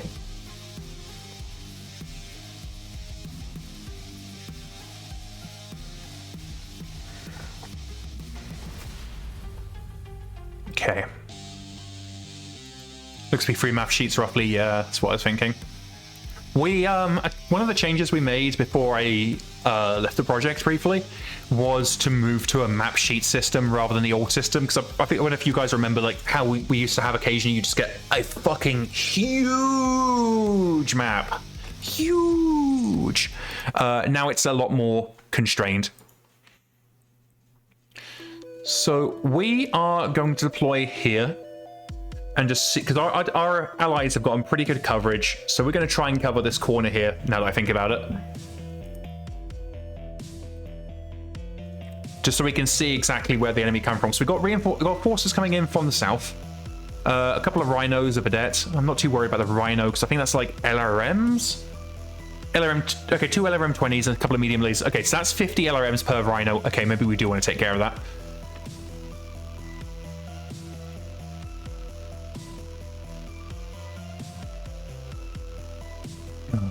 We've got allies there already, or are they? Okay, are these the turrets? These are the turrets. Okay, so we are actually going to reposition. That's going to be a pain in the ass, but we need to get rid of those rhinos. We can't be having them blow up our turrets. Especially as this turret's not going to have great line of sight because it's on a height run building. Good job, turrets. Okay, we got hostiles moving in from the north as well. Phoenix Hawk, okay. Okay. We've got multiple contacts. A partisan, a vedette. Another rhino. This is going to be a tough fight. 40 seconds.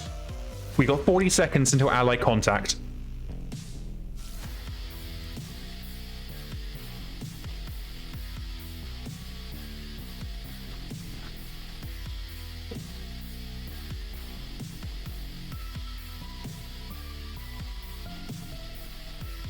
If we're fortunate, some of these pirates are going to skid.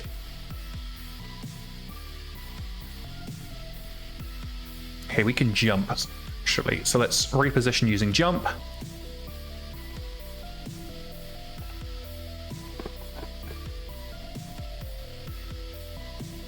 There is a lot of vehicles on the field.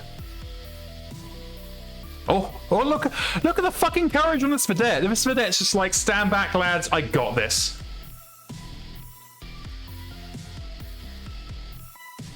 King Mile says there are some cases where the generated map is too small. If you find those cases, King Mile, what you want to do is make us aware, especially now I'm back, because it's impossible for us to test every scenario type, and there's still some scenarios that need to have their map sizes adjusted. So what the specific information I need to know is what was the scenario called, and then the specific issue.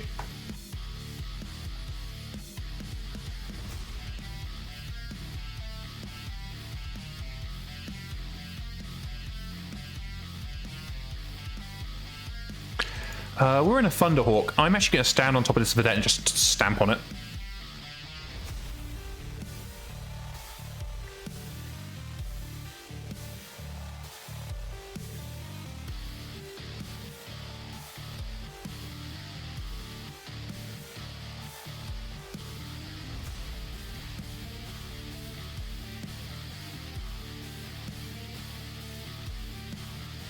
But yeah, so I'm definitely aware there will be some places where the map needs to be adjusted. It's especially true for escape scenarios. So definitely don't keep quiet about it. Let us know. The scenario name tells me what template was used, and that will give me an idea of what needs to be done to adjust it. I don't think we can hit the vedette.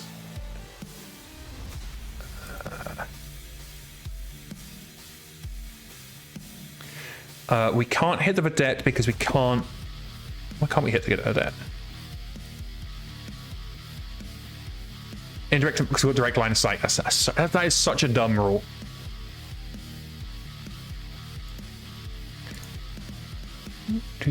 You gonna let me target? No, okay. The biggest culprits are the low altitude maps. Because aircraft speed can vary so much. Low altitude maps are particularly hard for us to balance.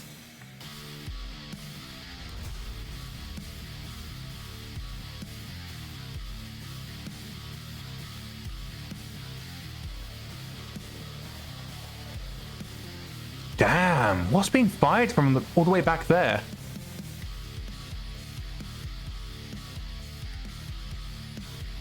$82s, okay.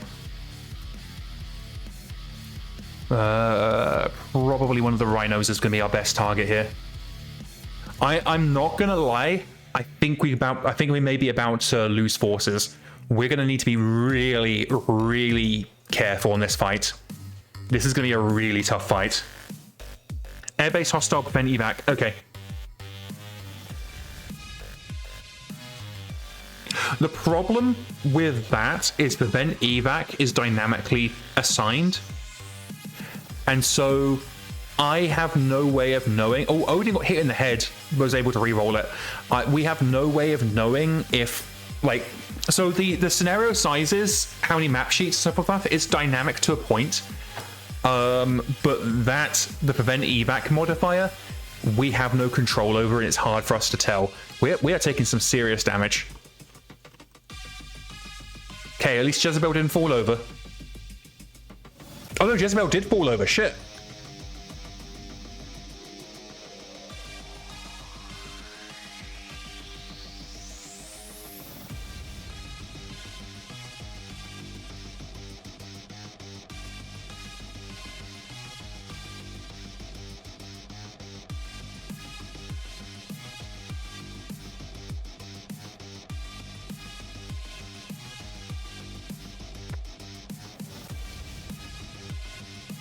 We had 2 really good victories. I don't know that we're going to win this. They're hitting us from every angle and some really serious firepower.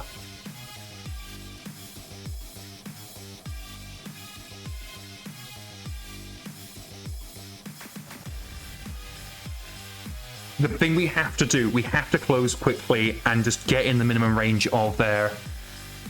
Oh, I can punch. We can punch the tonk. But yeah, we need to get into the minimum range of these LRMs. That's what we're going to have to do.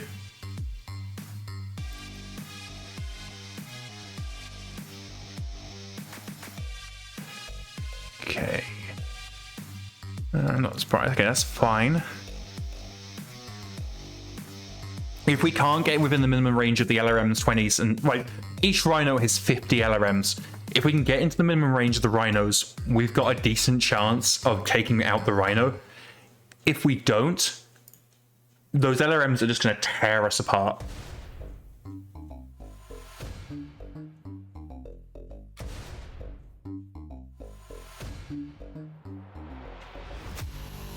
Okay.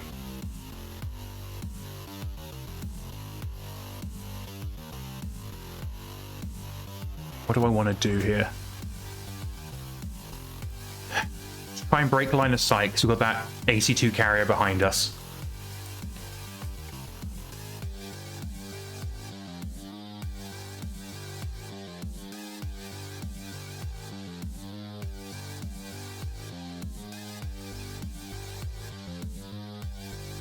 They have just flooded through our lines. Shitting hell. Okay, let us get up.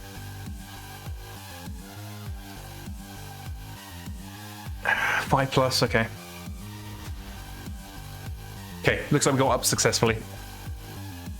Where is Knife Edge? Shit. We need to get Knife Edge in line of sight. Yeah, let's just run. Let's just try and get Knife Edge in there. We've got 20 seconds. 20 seconds till our allies arrive. I don't know where the allies are arriving, though. If they're behind the Op 4, that's going to make a massive difference. If they're right in the middle of our base, that's going to be a problem.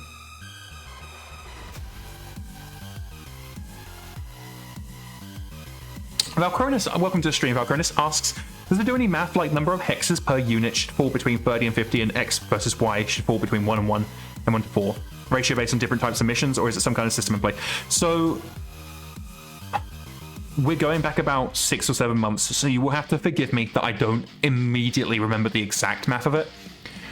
But essentially, we work out how many maps are needed to accommodate all the units based on some of the information that's in Total Warfare.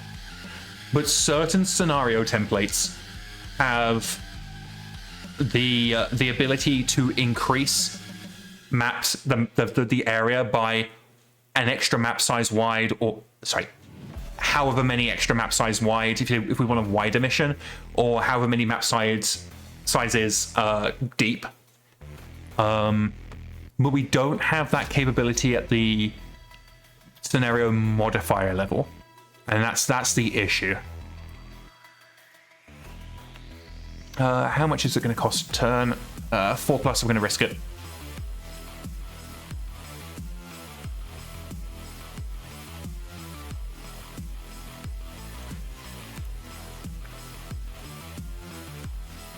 Because one of the things we're trying to do nowadays is keep to map sizes, because it also, in addition to making scenarios a bit more predictable, it means players, if they want to fight the scenario on paper, they know, oh, I just need this number of map sizes. Okay, Vedette, Rhino. The Rhino is the biggest threat here. Let's get rid of the Rhino. Fire. Can we get any Lerms? I know they're pretty much close. Lerms are 28. Okay, I am risking going over by quite a bit to try and get rid of at least one Rhino. I don't know that we're going to succeed. I feel like I keep tossing forward. I feel like we can win this. The challenge is going to be not winning. We've gotten decent units on the field and we're about to get reinforcements in 20 seconds. The challenge is going to be winning without losing any units.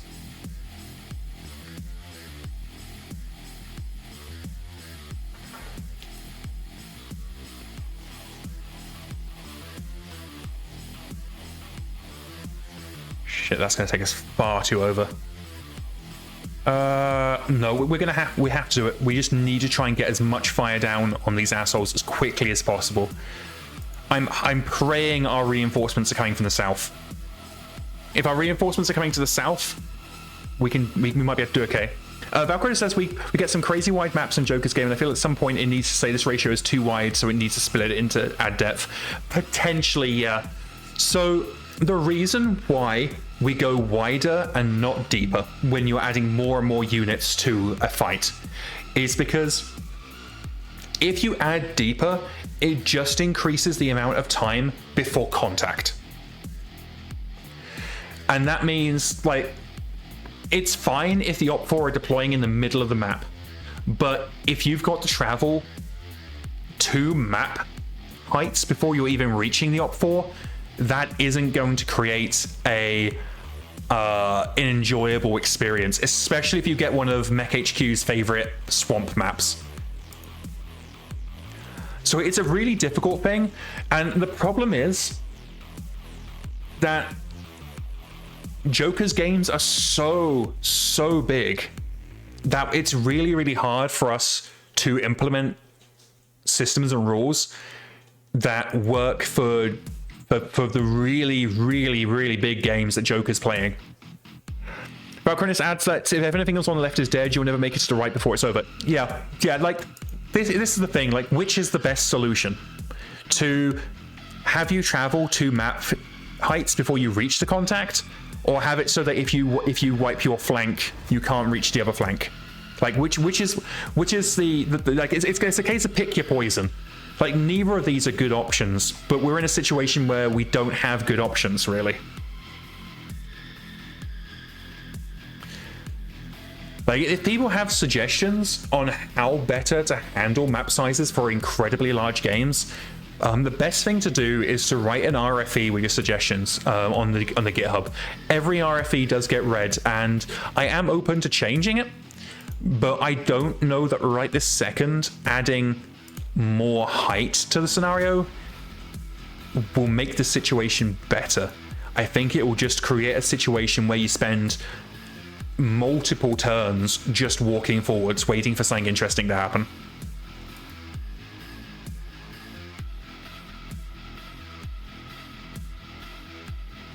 Because Valkyrinus, you might remember that. Do you remember when there was the massive maps that were really deep and nobody enjoyed it? Like, the reason why we changed to our current map size system was specifically because of complaints about the maps being too deep. Okay, Odin's got critical on the foot and the upper leg. The Rhino's looking hurt, but it's not dead. Come on, just die. Okay, so one of the partisans is gone. Damn it. Odin's back on the ground. And with a damaged leg and foot, I don't know that they've got an awesome on the field. Shit. An awesome's just come into sensor contact on the right flank. BZ Retribution says non-linear scaling. I think what we do need to do is potentially just have a maximum cap. What kind of awesome? That's a good point. It is a standard awesome, 3 PPCs and a small laser. Fuck. Fuck. And who's right there? Bird Kicker is right there. Shit. Odin's on the ground. Bird Kicker's about to face off against an awesome.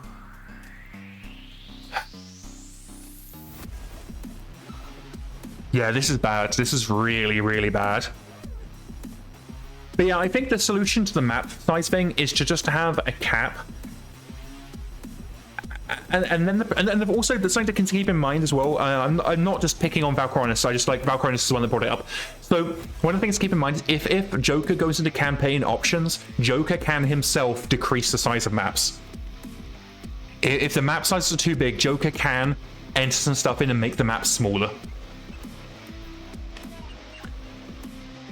All right, what do we want to do here?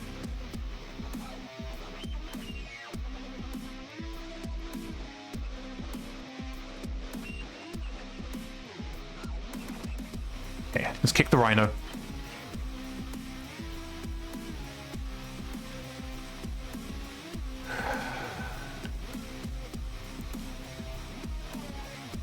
I mean, I wouldn't mind if we could take the assault, the awesome home with us. I'd be okay with that.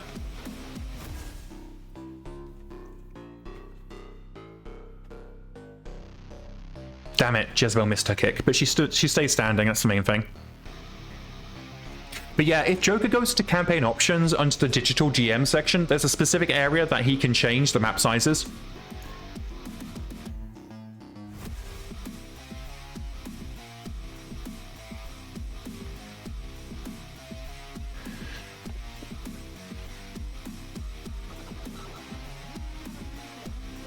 We've got 10 seconds. 10 seconds until our allies arrive.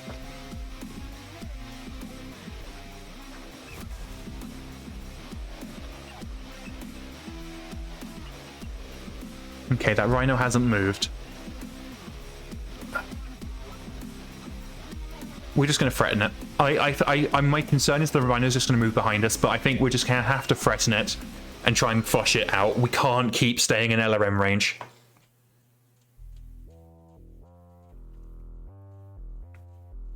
Okay. Let's get up. Odin's doing okay, but this is going to be a really hard stand to paint. 5+? Okay, we can make it. It can't move behind you, only under you? Okay. I'll be fine with that then. Okay, looks like Odin successfully stood up. That awesome is just... I can hear Jaws, the Jaws theme playing as that awesome continues to come closer.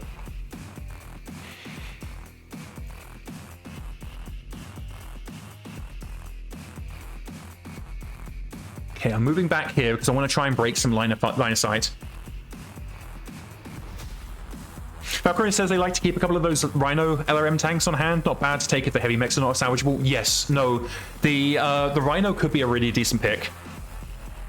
The awesome's redlining the engine hard. Yeah, no, that awesome is fucking sprinting. Like, that awesome is... I can see it in my head. That awesome just running down the street, Naruto running. Okay, so we've got Knife Edge. Knife Edge is getting into the scrap soon. I don't think they're going to have line of sight on anything, and I don't want to... Do I want to risk running? No, it's not worth it.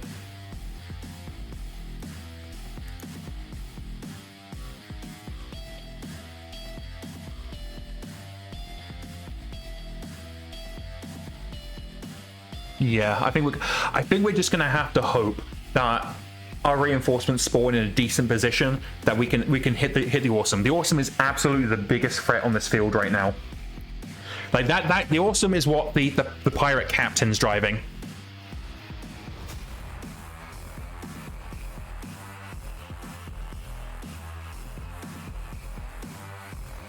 We just have contacts all the way across the line.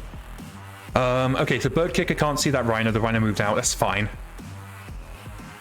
Because if Bird Kicker can't see the Rhino can't see them. Okay, but we can shoot this Rhino. And this Rhino is the one we've already smashed up a little bit. We're 2 heat over. What do we do it looking like on the LRMs? LRMs are 17. Okay, so it's gonna have to be two mediums. Pew pew. It's either the pirate captain or one of his LTs. Yeah.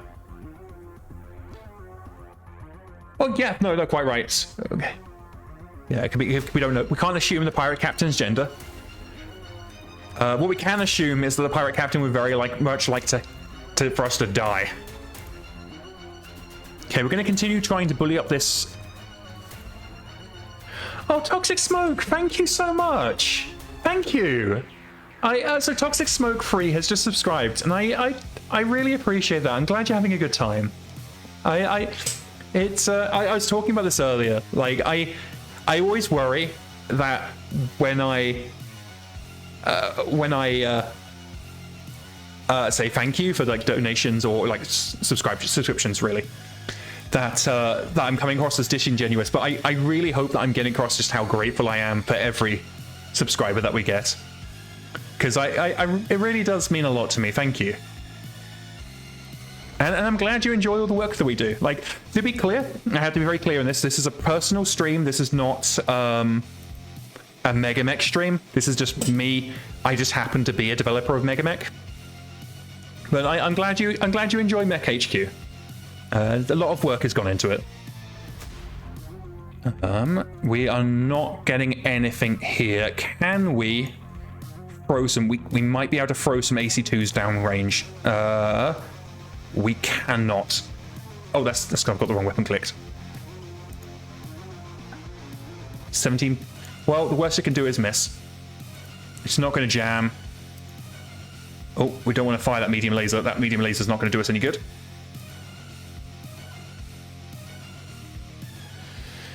Let's think. This is tight. Like, I am still thinking we can do it. A lot's going to come down to that awesome. Now that we're close to the rhinos, we're able to avoid the bulk of their damage. But if that awesome hits us and our reinforcements don't distract it, and our reinforcements are about to arrive, like we are in the final handful of seconds before our reinforcements arrive, and they're going to turn the tide. Especially if we can get behind the awesome, we might even be able to take the awesome home with us, and that would be awesome. Damn it, okay. There is such a nasty broil right in the center line here. We've got a few fights on the outskirts, but yeah, this is... Valkyrie says I can always donate the donation for MegaMek for more art, or just use to pay the internet bill. Every donation is going into the pot to get me a new computer, because my computer is very old and struggling. So I spoke to my wife, and I'm basically doing. We're gonna talk to Apple, arrange a monthly subscription type dealio, get me a new computer in August, and that will help out so much. Like there are certain classes in MegaMek that I can't even have more than one of them open without my computer just chugging.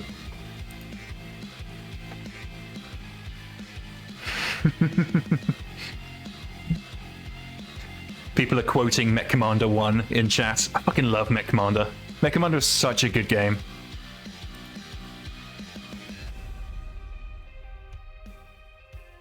Okay, alright, so one of the rhinos is now immobile.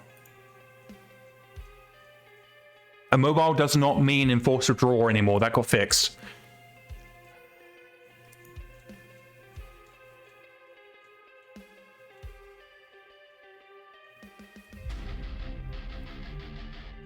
How is the... Oh, wrong button. Come back. Okay, we have deployment. We have allies on the field. They are not in the position we want them to distract the awesome, but they are right behind the enemy lines. Okay, we have allies in the field. Let's go ahead and tree bucket in the rear. Oh, facing the wrong direction. Panther. It's going to go there. So this is Baker Lance. They're coming in. I think I always forget how long range Baker Lance is. We've got a Tree Bucket, Panther, Scorpion, and a Griffin. But right now, we're just going to move them in. We're going to threaten this cluster of vehicles and try and take them off the field. The arrival of our reinforcements actually makes a big difference because it now means we can start thinking about repositioning to deal with the awesome. Kim also says an article on Sana about a group preserving Mech Commander 2, I think. That does not surprise me, and it would make me very happy to hear. Psychotic says, hey Illy, has the negotiation been fixed in the last nightly or... So the negotiation was fixed earlier today. It is not in the nightly. It is in the queue to be merged, which means to be incorporated into the nightly, but it is not itself in the nightly yet. It probably won't be in the nightly for a day or two. I have been seeing my phone go off, so I know there have been some reviews, which means some stuff will be merged tonight, but I don't know what will be merged tonight. Measy Retribution says, what was up with negotiation? So, you ever notice how when you renegotiate a clause, it always gets worse? Yeah, that. Basically. Basically, the issue is that there was some modifiers added. The intention was good, but the execution was bad. Basically, there was a misunderstanding, and it was me. I was the one that misunderstood. So I'm gonna like straight up say it was my fault. But there was a misunderstanding where I thought negotiation was a skill check. Okay? And you would think, oh hey, I'm negotiating, I have the negotiation skill, it's gonna be a skill check. It wasn't. So we had some modifiers in place that were designed to simulate the negotiating skill of the employer.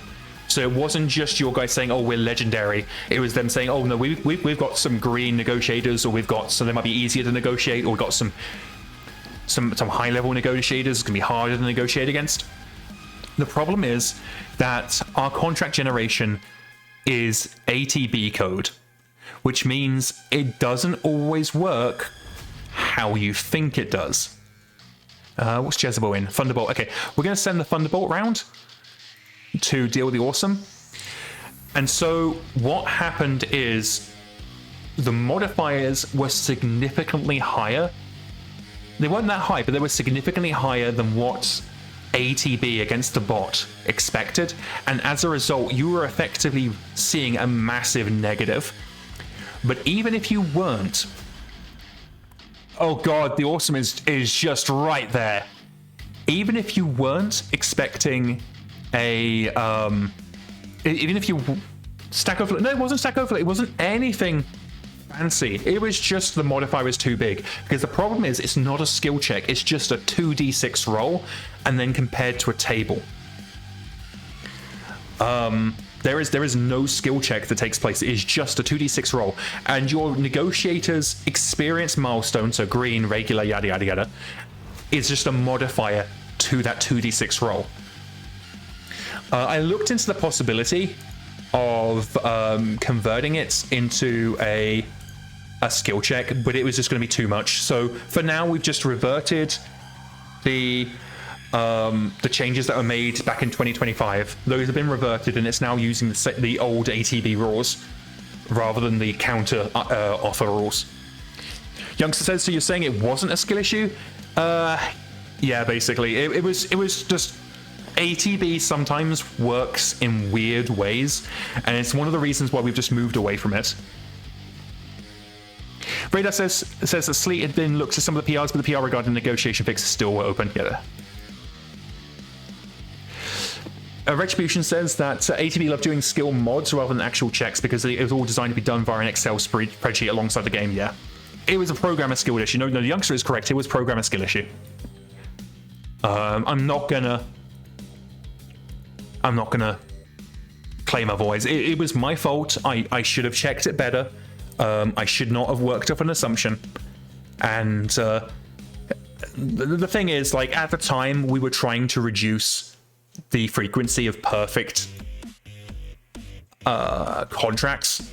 And so the feedback that we were getting, I mistakenly, and again, it was my fault, I mistakenly took the feedback that we were getting, not that there was a bug, but that players just weren't used to not always having perfect contract rolls. I don't think that Rhino's surviving this round, so we're actually going to pour fire down on this Vedette to our left.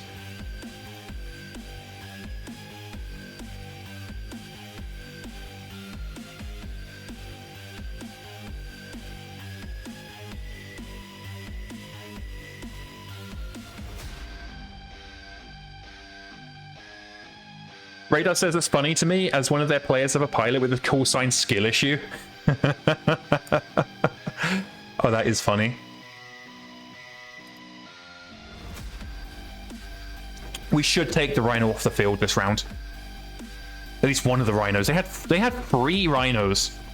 Rather than the Rhino we've already smashed up, we're actually going to pour fire from Odin onto the intact Rhino. We need to be really careful with Odin, because if he takes too much fire and falls over with a smashed up leg, he's going to have a real hard time getting up. Can we hit the Vedette with anything? No, we can't. Okay, that's fine. So Jezebel in the Thunderbolt is moving to duel with the Awesome. Psychetic says, where do I find the contract type descriptions? That's a good question. If you find, tell me. And you might be thinking, oh, Illiani's just being snarky. No. Did you know that campaign operations does not include any descriptions for the contract types? And no, I'm not bitter. Why'd you ask? But no, campaign operations does not include any descriptions for the contract types, so we don't have descriptions to give you. A Time of War doesn't either. It's in the old field manual mercenaries. Yeah, so the contracts types all exist, so they're not ATB's invention, but you have to go back to an old manual to find the actual descriptions. When I eventually get round to rewriting the contract market, which I really, really want to do, I will basically just make descriptions myself. Okay.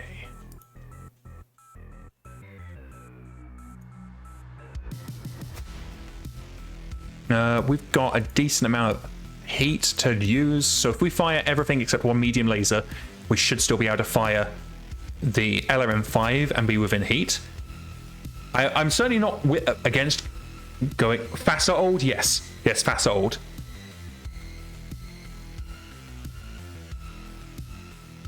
Has CGL made a new edition of Field Manual Mercs? No.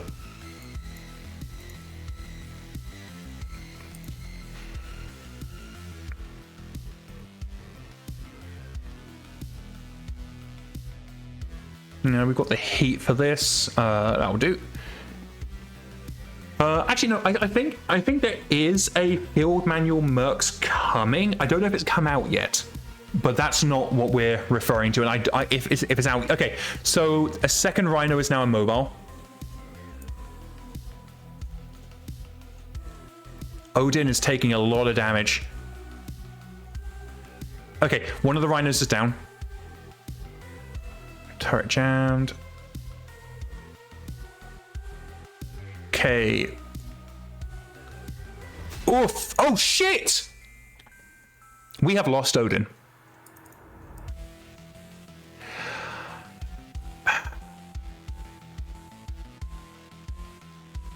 We have a mech down. We have a pilot in the field. Rhino fire support rained hell on Odin's archer. Hit the LRM-20 ammo. There was 120 damage. We've ejected. The gyro's gone. The mech is fucking toast. So Odin is in the field. We have a mech down. Fuck. Cam Ops is meant to replace Field Manual Mercenaries. Yes, that is the intention. But I know there's another Field Manual coming. But I don't know what the contents of that is. The Archer's a total write-off. Yeah, it's killed by an ammo explosion. It's gone. It's considered a total wipe. Okay. We knew we were going to take losses, and Odin was in a really bad position. We will check on Odin in a minute. I don't know if Odin himself has taken any wounds. We'll have to send. We'll have to see if Odin's comms are still intact and he's able to report in. But we'll have to wait a few minutes for that. Bird Kicker. Oh no, sorry. Bird Kicker's fine. The Rhino underneath Bird Kicker is immobile. I thought for a second the Bird Kicker is immobile. Probably one hit from the ammo explosion during ejection. Yeah. We'll check in on Odin in a couple of moments. We're still receiving static on the field because of a few PPC discharges. So we'll have to wait for that to clear. And then we'll get some secure comms with Odin. We'll find out that if he's okay. We'll find out what the situation is. We'll have a we'll requisition a medical VTOL from our employer. We'll have that sent out. We'll make sure Odin comes back. CGL still sells PDF copies of Field Manual Mercenaries and Revised. Yeah, no, CGL still does. Yeah, they're not considered current, but CGL does still sell all of the old PDFs. Okay, Vedette down.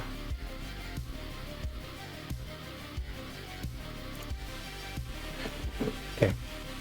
And we ran around the corner to avoid the Awesome, so the Awesome shouldn't get us this turn. And I'm hoping we can send Jezebel up, and so Jezebel can duel the Awesome.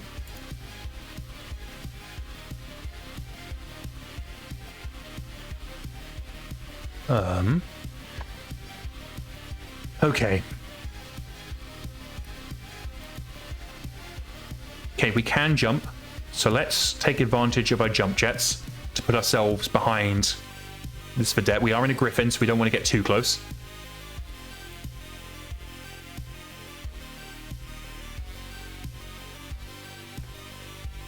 Odin's alive and well? Good. Okay. Munin is in a tree bucket. Okay, what are our options? I think we move the tree bucket up. The tree bucket's got some medium lasers. Got the LRMs as well, but I think medium lasers, we can get close, we can start doing some damage. Mr. Krabs. I want Mr. Krabs up. And Red Frosting as well. Does Red Frosting have jump jets? Yes. Oh no, that's Bird Kicker. That Awesome is right there. So we are just going to hold steady with Bird Kicker. We are going to turn. The Rhino underneath us is immobilized. The Awesome has not moved. But we're going to go duel. Jezebel has been ordered to engage the Awesome. The Awesome is armed with 3 PPCs and a small laser.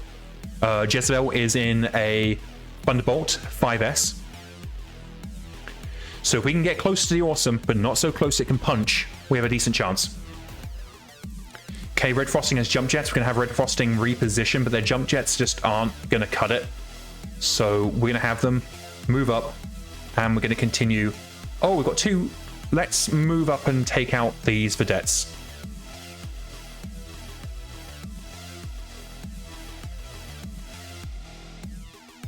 Raider says we don't have a choice. The 8Q just made the choice for us. Okay, Odin, we're getting communications. Odin is hurt. Medsat says they've taken 2 hits. We won't know what those hits mean until the Medivac gets him. But Odin's confirmed alive. We are going to see about getting Odin into a building.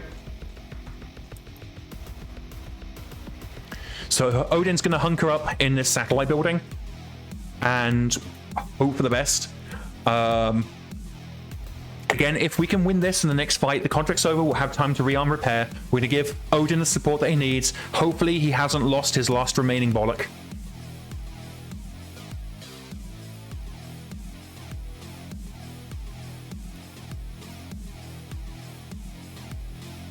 Okay, we're repositioning Knife Edge so we can throw some more fire down.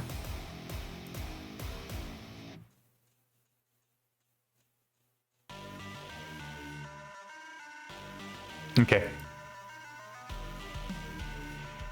Nothing for steroid in the Griffin. I'm seeing the map, and I think that we are in MekHQ range with the awesome. That definitely won't be a problem for us. We're going to shoot up these vedettes because I think our allies are going to be able to take care of the rhino for us. So we're going to fire some medium lasers down the vedettes. We're pretty hot, so we're not going to fire lerms.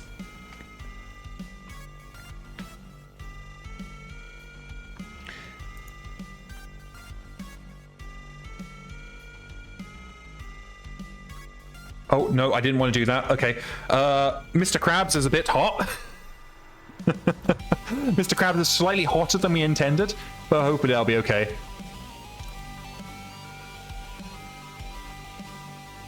We can't fire at Bird Kicker, at the one underneath, the rhino underneath Bird Kicker, but we can throw some shots down at the other immobilized rhino. I know it'd be nice to salvage these rhinos. They're not bad weapons platforms. We can't afford to preserve salvage. We just need to get enemy units off the field. So our next move will be Bird Kicker. We'll be moving up the highway to try and get behind the awesome. As you can see, Jezebel's turned the corner and the awesome is just right there. So Jezebel is just going to hit the biggest red button she can find. We are 3 over, but we are going to fire basically everything. That'll take us 5 over. But we can't afford to be conservative here. Jezebel has to fire. If this awesome's going to kick, and if it hits Jezebel, even though she's in a Thunderbolt, that kick could take a leg off.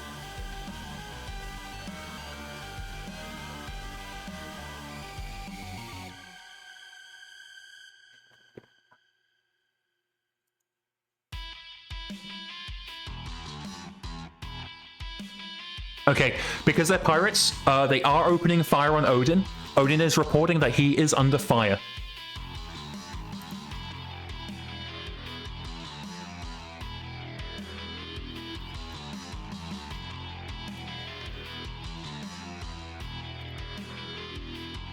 Okay.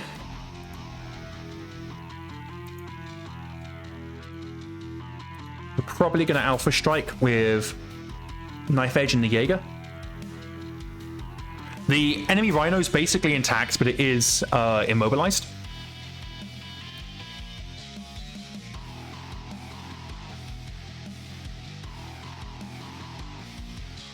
Okay, we're doing some damage. Crude stunned on the vedette. Okay, rhino is immobilized. Okay, there we go. The rhino's down. Killed by engine explosion. Ammo hit, rather. So at least one of the rhinos down. Okay, we hit with basically everything on the awesome. I haven't seen the awesome's return fire yet.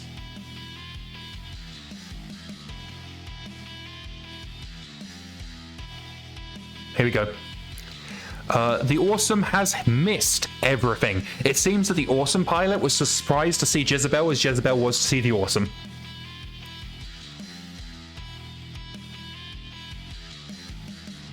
Okay. It is MekHQ time. Steroid doesn't have anything.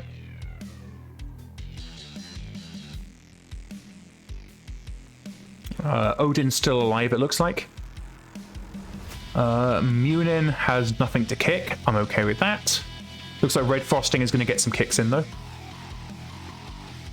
No, none for Mr. Krabs. Mr. Krabs is very hot right now. Bird Kicker, the rhino underneath Bird Kicker is dead. What's the least integrated command right? Is it integrated? Integrated is... the least independent command right. That is integrated, yes. Okay, we are going to kick the awesome. We're going to hope we can take this awesome on the ground. I'm really, really concerned about the awesome, like what they do to us. But Jezebel has her orders. She's going to do what she can.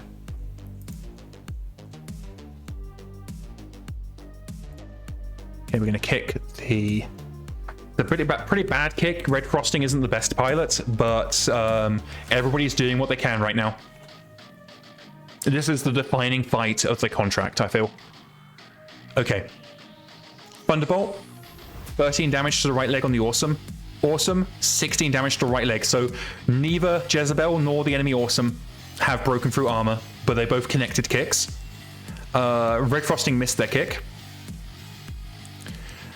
Jezebel stays standing. Red Frosting stays standing. The Awesome stays standing.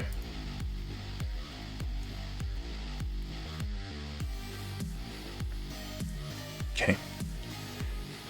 This is the heat phase. I want the next report. Give me the round report. What are we looking at here? Okay, they are down to 49%. We still need to take out 20. The Awesome Alfred? Okay, yeah, of course the Awesome Alfred. Don't worry about that. So the Awesome is going to be pretty hot. That's nice. So, we still need to take out 25% of their BV to rout them. We need to do 75% on this scenario. So we've knocked them down to 50%, but we are still... We're not in the clear yet. I feel like if we can take the Awesome out, I don't know if that's the pirate captain or their lieutenant, but if we can take the Awesome out, we are going to be in a very good position.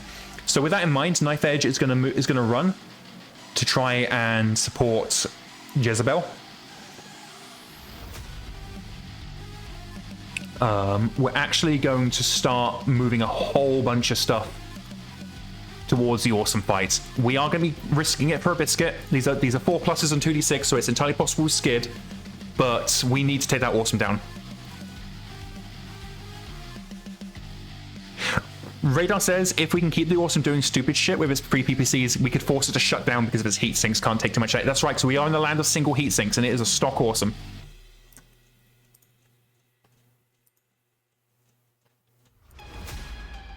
Everything's coming down to this duel with the Awesome.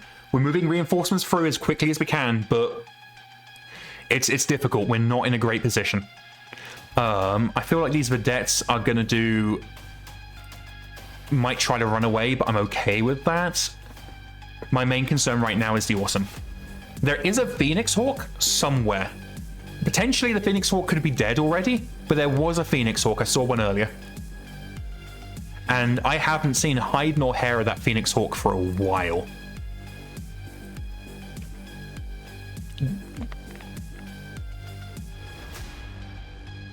Less salvage rights over a longer contract or more salvage rights on a shorter mission. I would probably go with a shorter mission, because even if you don't get your full salvage rights, you can get in, out, and just walk off the salvage.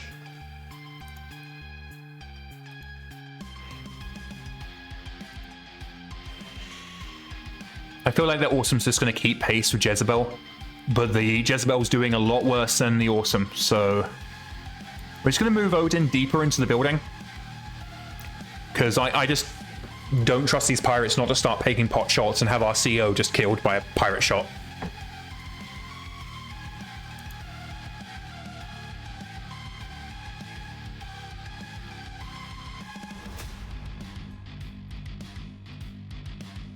Okay.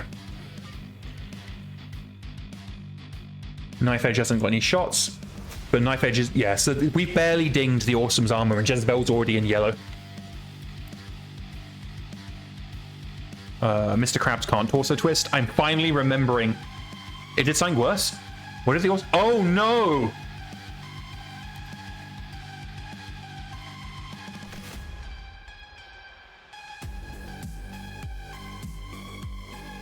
No, the Awesome hasn't moved yet. Oh, it hasn't fired yet. Did the Awesome fall over? What happened?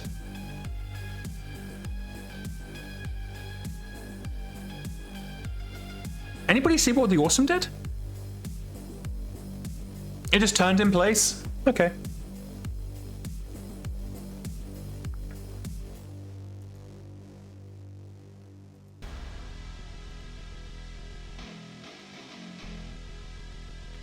Okay, well, maybe the Awesome will unload again and shut itself down.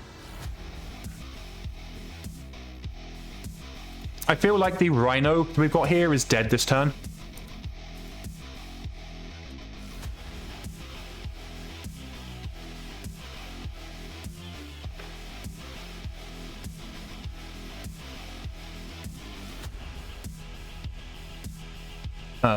I am... How much can we do with the PPC? Okay, it looks like we can hit with the PPC, so I might as well. Turn this fucking rhino into smoking rubble. Look, I think we've definitely won. What the question is now is whether the Awesome takes anything with it. Like, I think we're going to take the Awesome down by the sheer amount of bodies we can throw at it, but it's going to come down to how much damage, because we're really, really hot. We can fire a medium laser and a large. Okay, with 5 over, we can go 5 over. But both Jezebel and the Awesome is really toasty roasty.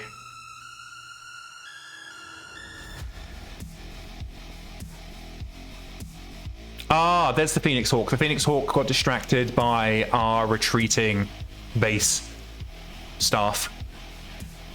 Okay.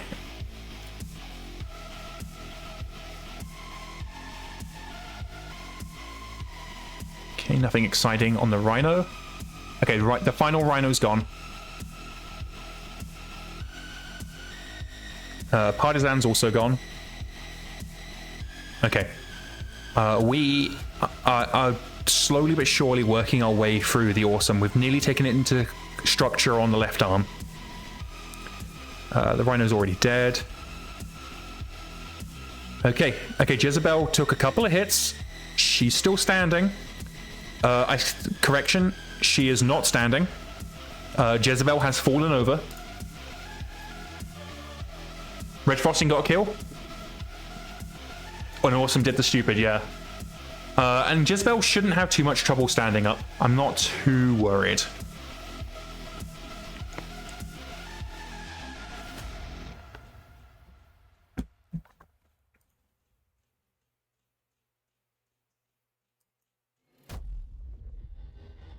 Like, does our sensors show how hot the actually we can see in the round report how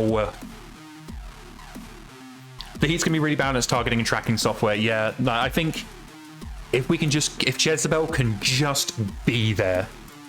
Like, we were talking about Mech Commander earlier. I feel like Jezebel is the Raven pilot in the Mech Commander intro. Jezebel's just there to keep attention, to wait for the cavalry to arrive. Okay, the Awesome is now at 8 heat. This is fucking tense. We've been streaming for like 2.5 hours now, by the way. So if you are listening in and you're enjoying what you're seeing, then definitely just like let us know. Hit the follow button. We always like to see when people are enjoying themselves. Okay, they're down to 41%. We just need to push them a little bit harder. If you're feeling spicy, consider the subscribe button, but never feel like you have to. That's not what I'm doing this for. Okay, okay, what is Steroid in a Griffin? Okay, so the Griffin's going to move up. Because if I push the Griffin up, we've got a decent line of sight. Fuck off, tooltips. Decent line of sight over here. If the Awesome moves, we might be able to get some shots off with the PPC. The Awesome's now suffering a +1 to hit. Okay. Okay, get up, Jezebel.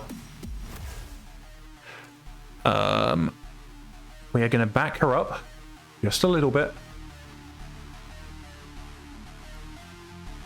Needs a 5. You can do it. Okay, she succeeded. Bird Kicker, you're in a Grasshopper. So Bird Kicker is going to threaten the Awesome. We're going to try and hold it in place. If it tries moving to Bird Kicker, then we're going to have shots into its back, and we should be mostly heat neutral. Okay, MegaMek. That can absolutely pour some fire behind Jezebel. Okay, we have nothing in center. Oh, we have a 1 Vedette left in center field, so Red Frosting will send you over to deal with that. There's a second Vedette in center field. Okay.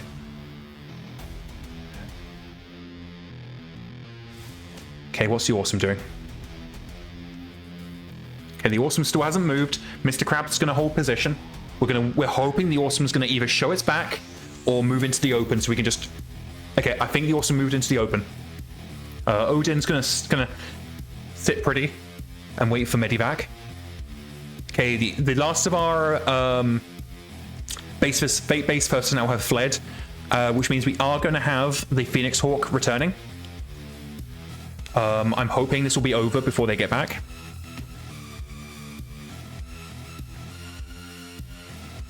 Okay. So we have got shots, we've got clear line of fire onto the Awesome. Looks like our base defenses are getting involved as well. Assuming the Awesome hasn't torso twisted, it looks like we're going to get shot into its right.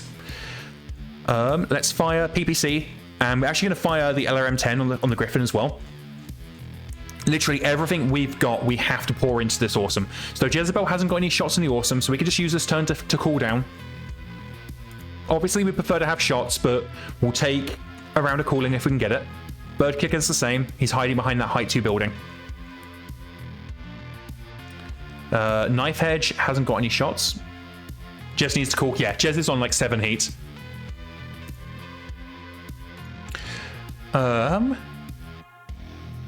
Let's just fire the SRM4s. No need to go hot when we don't need to.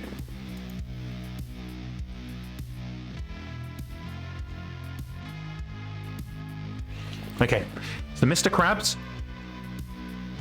PPC. Don't know that we're gonna fire. Let me try that again. I think I accidentally clicked skip instead of fire. Okay, 50. Okay, we are gonna go hot.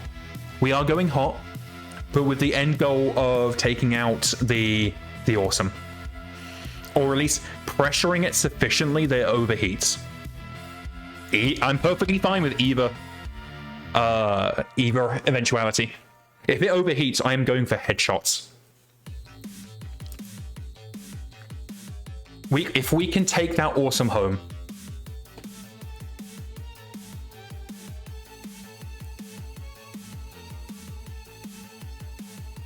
Okay.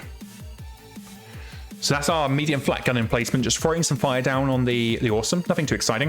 We are critting its hand. The Awesome doesn't have hand actuators, so that's nothing really to worry about. The Awesome is going to be taking a PSR, I think.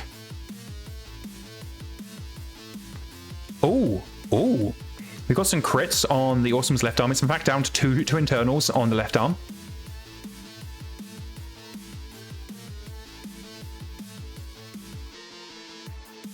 Okay, the Awesome hit Mr. Krabs and took out all his armor on the rear right leg, but otherwise Mr. Krabs is okay. It looks like the Awesome fired 2 PPCs. The Awesome is still standing. If it overheats, the Awesome's killed itself, yeah. Our sensors should detect the heat levels in the Awesome, so let's take a look. I'm trying to see where it says. Heat 8. Okay. He's riding the line. I'm imagining the pilot is yeah, I think the pilot's in his, if you're going the classic BattleTech skivvies.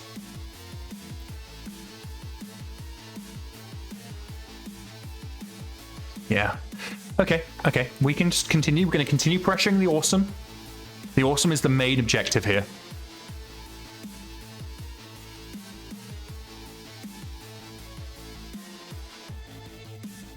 Red Frosting is going to play football with this Vedette.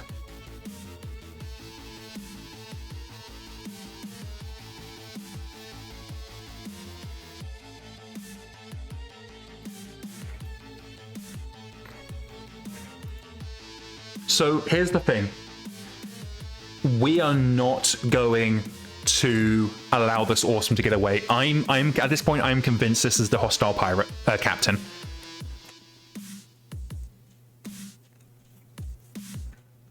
Okay, so the Awesome is down to 2 heat. The AQ hasn't got double heat sinks, has it? No singles. Okay.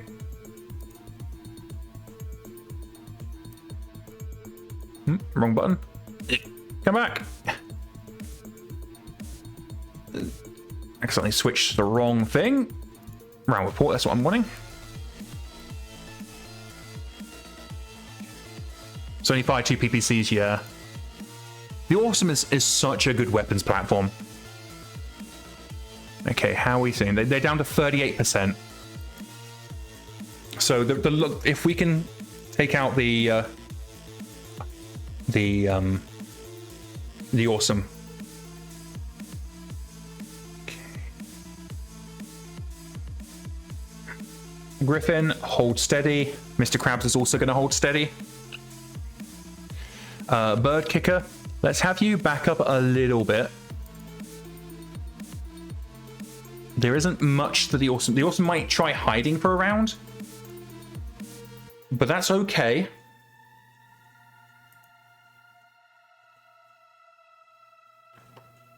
Okay, Phoenix Hawk is coming in. We'll have Knife Edge Interdict. So that's probably going to cause the Awesome to flush its way towards Jezebel, I'm hoping.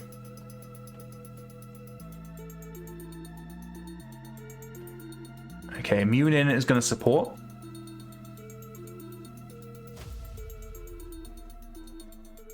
If we can crit out some of the heat sinks. Okay, so the Awesome has moved into the open. The Vedette is positioned itself to shoot into the back of Jezebel, but Jezebel's rear armor should be intact. It is. Wait, no, is that center torso rear? No, it's okay. She's lost some in center torso rear, but I'm not too worried about a single Vedette AC5 and machine gun. I want her to bring all her mediums to bear.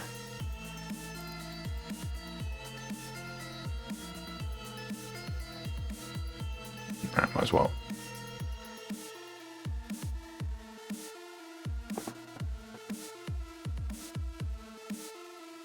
Odin's having himself a cappuccino.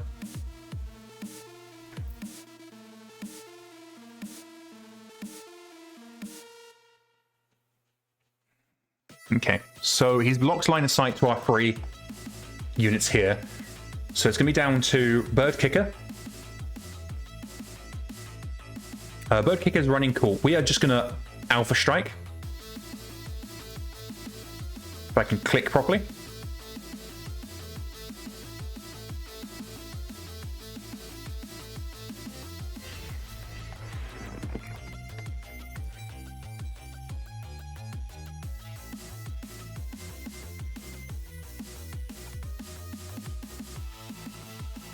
Okay, nothing for red frosting.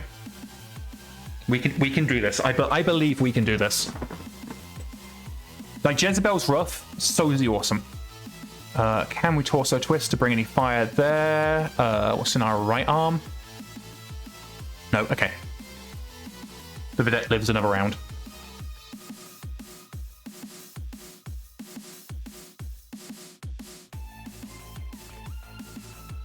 Apparently Moonin can shoot the Vedette. Alright. Pew pew!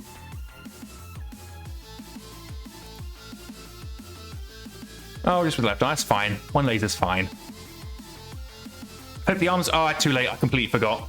I forgot the trebuchet could arm flip. Okay, Jezebel.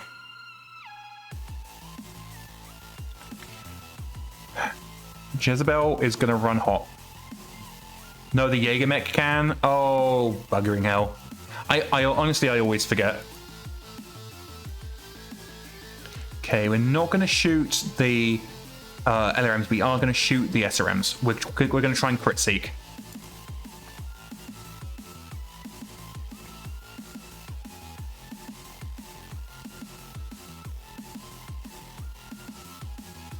Ooh, okay. So, Bird Kicker. Hit the head of the Awesome. Taken out its left arm. So that's taken out a PPC. The Awesome. Woof. Hit Bird Kicker square in the CT. But we have armor remaining.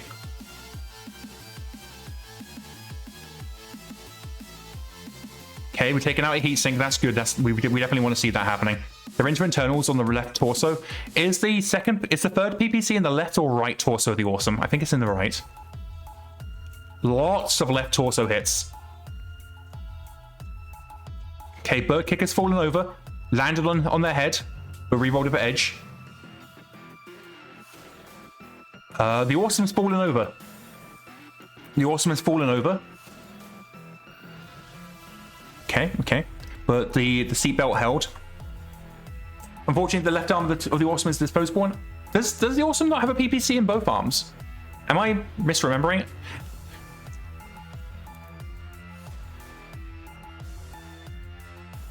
I must be misremembering. I thought the awesome had a single chest PPC, left torso, right torso, and okay.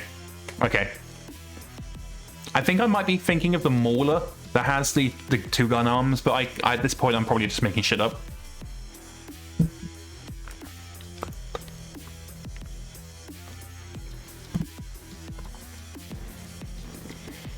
Okay. So we are gonna move. Left arm is for punching with Battle Fist. Gotcha. We are gonna move Jezebel into melee range with the awesome, and we're gonna hope it stays down. Okay, the awesome is now at 7 heat.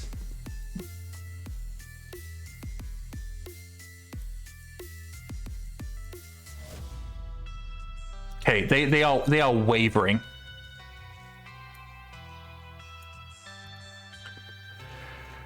The 9Q is the one with 2 PPCs in the arms and 2 in the torso and has the good heat sinks, right? Okay, I'm guessing that must be what I was thinking of.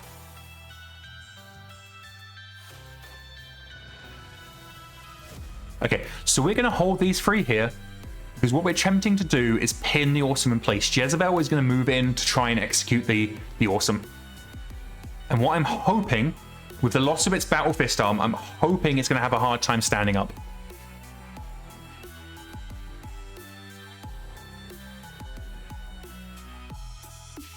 Okay, I see the Phoenix Hawk coming in. Red Frosting is moving to intercept. 9Q is until 30:57. Okay, we're in 30:45 right now. Okay, Mr. Krabs, hold the line. My concern is that the awesome's going to try and kick Bird Kicker, but if that happens, we have options. Tree Bucket can stay there.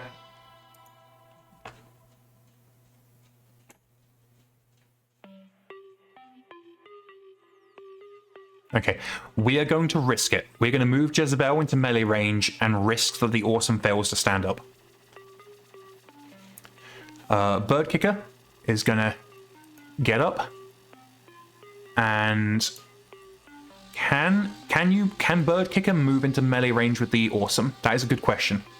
5+, let's try it. Okay, this is a risky play. But if we can take the awesome off the field, we are in an incredibly fortunate position. Okay. So the awesome did not get up. Their seatbelt is still intact, but the awesome did not get up.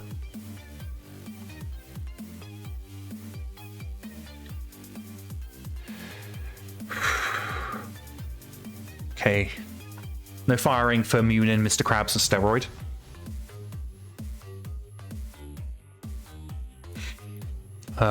We've got a Vedette at our feet, but we're going to try and throw some fire down at... Okay, we've got plenty of heat. We didn't shoot last turn, so we're just going to Alpha Strike the awesome.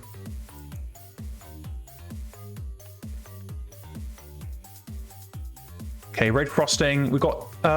Red Frosting is going to shoot the PPC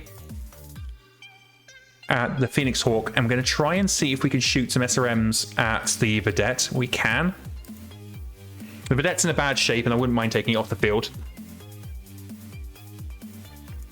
I seem to be saying taking off the field a lot this stream. Okay, I think we're doing it. I think we're doing it.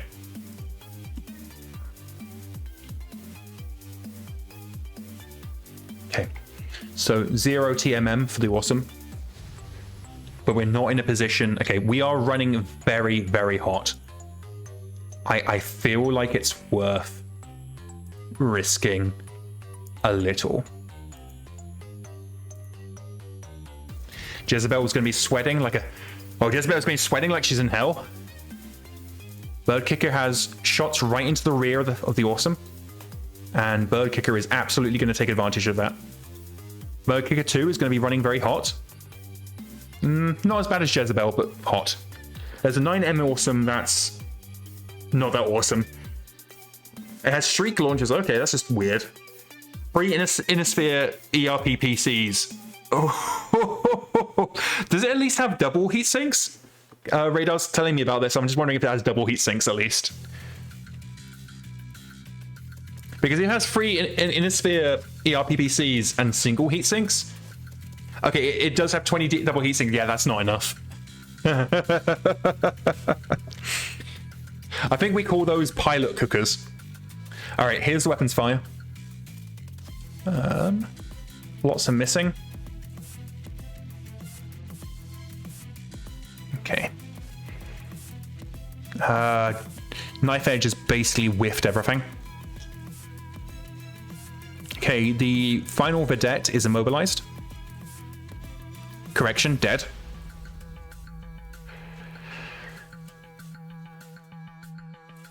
Okay, we are critting out the left torso. Another heatsink down.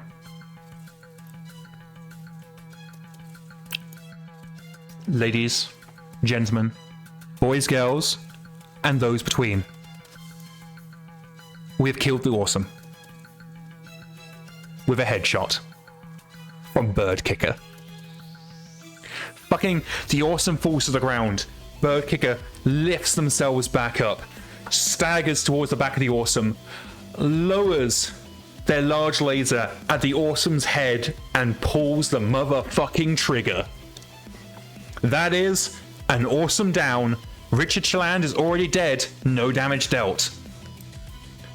And this is game, set, and match. / victory.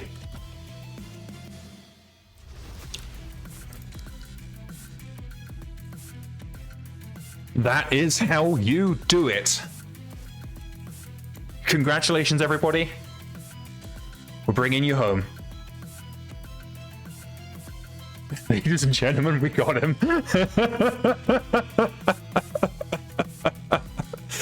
That is a tango down. Saving that. And now to bring in the salvage boys. I control the field. The field belongs to me. Okay, so the archer is a total loss. That happens. Light damage to the thunderbolt. I don't think it's actually... Did we break armor? Okay, so yeah, Jezebel didn't even break armor. Nice.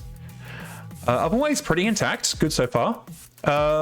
Odin's taking a couple of hits. We'll see how bad that is in a second. On the field, we have a rhino, 2 rhinos, a partisan, and a vedette. None of them are repairable. The Awesome, though, it's missing its head. We'd have to replace some PPCs and a small laser, get a new left arm, new left torso. Yeah, this is very doable. If we can take this off the field, we're gonna try to. Yeah, no, King Mole, we took the Awesome out with a headshot. I mean, like, we got a kill for Knife Edge, Bird Kicker, and Red Frosting. This says we didn't do it. I'm fairly confident we did. It doesn't actually matter.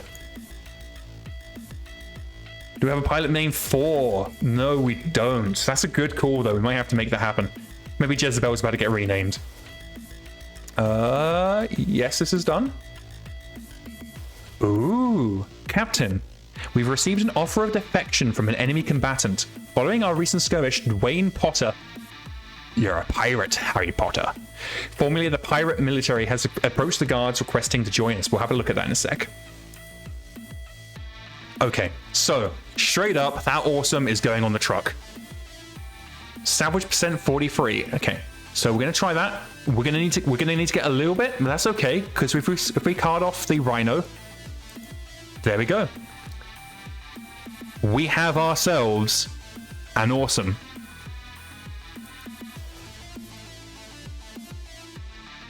And Odin gets his purple heart. All right, Medivac's in. Odin's coming off on a stretcher. Let's check him out. Waiting for the doctors to review. We have a compound fracture to his right shin and an abdominal burn. They boiled his final bollock!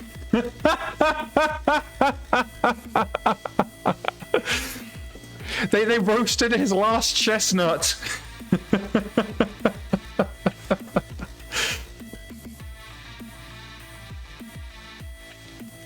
Yeah, I'm looking at Dwayne. Compound shoulder fracture, a right foot fracture, a left hip fracture, facial burns, and a burned right hand.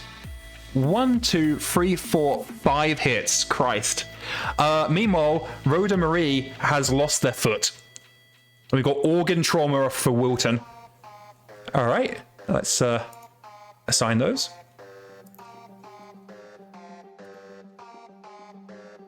Okay, let's have a look at Dwayne Potter. They are a vehicle ground crewman. They are ultra green. Oh no, they're ultra green, I beg your pardon, because they're so smashed up. Let's have a look at them normally. They're regular. Where are they? Where are they? I've lost them. Dwayne, oh. They are a regular vehicle crew ground.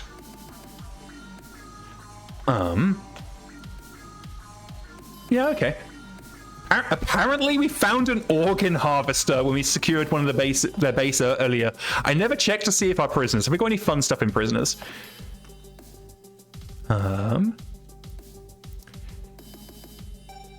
We have an agri-farmer, an arms dealer, data smuggler. I saw an organ harvester. I saw an organ harvester somewhere. Where's my organ harvester?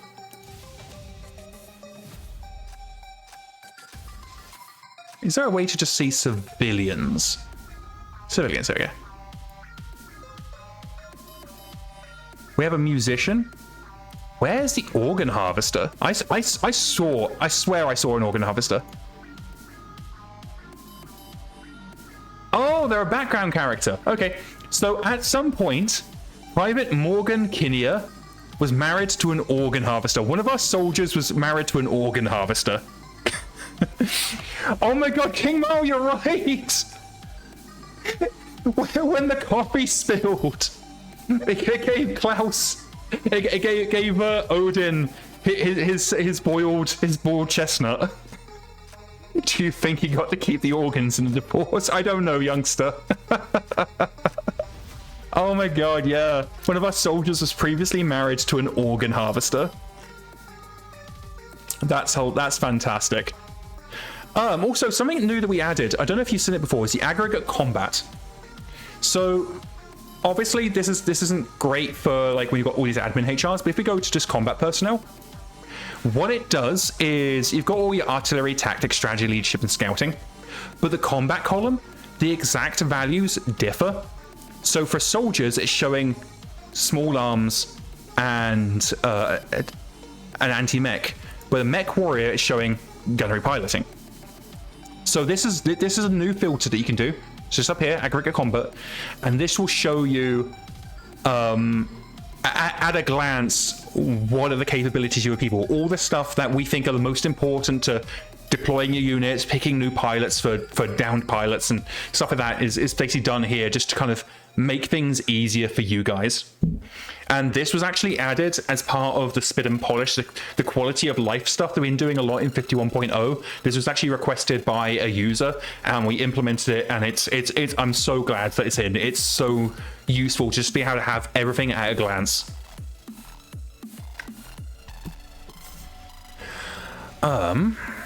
But yeah, repair bay, awesome, is awesome. I forgot to do this last time, but we are going to immediately order parts of the minimum for the awesome, because we want to have those parts on hand.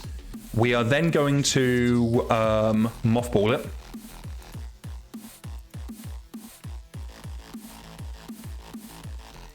And we'll get that fixed back up. I'm also going to cheat a little bit.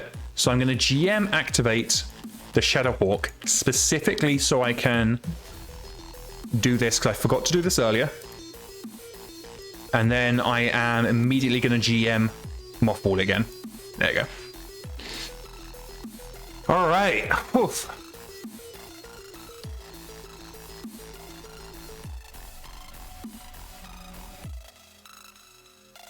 Okay, we've now got the picket line. We need some 80-ton parts, yeah. But hey, like, now that we have the priority system, we can say, oh, I need this foot actuator tonight as soon as possible. We're not stuck, bound by whatever whims the procurement list has. We can actually just, if we want to change priority, we can just open up the priority dialog, and there we have it. No more mucking about, having to clear away the entire procurement list just because you want an AC5. Whew. Yeah. What a 2 hours. We've still got an hour left on stream, guys. Like, we haven't even finished yet. I want to try and get the final scenario done before we end today. So that means we'll have 3 scenarios today in tonight's stream. That's a great choice. A great time. Oof. I am still recovering from that last fight. Ugh. I'm trying to decide what I want to call this episode. Roasted Chestnut or Awesome.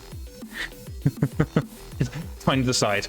Okay, so we have Charlie Lance in. All Charlie Lance needs to do is drive north and not hit anything. We just need 2 members of Charlie Lance to get across the finish line, and then we've won the contract. So I'm going to take a bit of my water.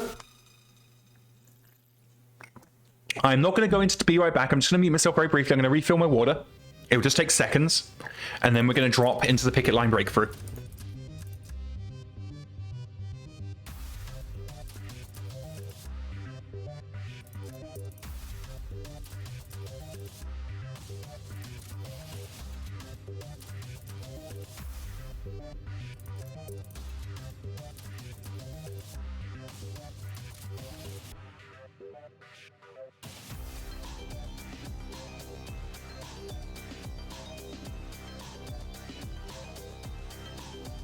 Okay, I am back. Radar says, I don't know what it is about your streams, but I never get this excited like I am. I am having an amazing time. I'm not gonna lie. I am having such a great time. And we're telling a story. We're allowing the game to talk to us, to tell us what the narrative is. Well, thank you for joining us, Bully. Bully says it's 4 a.m. They've got to go to bed. Well, sleep well, Pig Bully. And if you want to catch, like, say tomorrow evening, about 2 hours before when we started today, the rest of the episode will be available on YouTube. You can find the link in the About section. Youngster says, I'm surprised how much of a natural Illiani seems at streaming. I'm surprised. I don't even really watch Twitch. Like, occasionally I'll catch a Joker stream or a Heckin' Doc. I'm just enjoying myself. Okay. The enemy has established a picket line, and we need to break through. We just need to get 50% through. The moment we cross that line with 50%, we are done. The contract is over. We're going to commence the drop. We don't have anybody to salvage because everybody's busy. But this is not we're not going to be holding the field anyway. We don't care. This is purely, it's pitch black. It's a moonless night. There's a light gale. We are just fucking going, and we've got flash fried. So we have Distraction Lance. We're just going to let them get the shot the fuck out of, and we are just going. What's the overview? We are looking at 7k to 7k. So we'll see. I got a glimpse of the map. It looks like we're going to have a clear open field. We could not have asked for a better map. 429 tons of Smell Warriors. Okay, well, we'll see what happens. We are going to try and bait them to deploy on the left flank. Okay, what are we looking at here? Okay, we've got 2 heavy mechs on the field. They've got an Ostrock and a Rifleman, as well as a Warhammer and a Pack Rat. Oof, okay.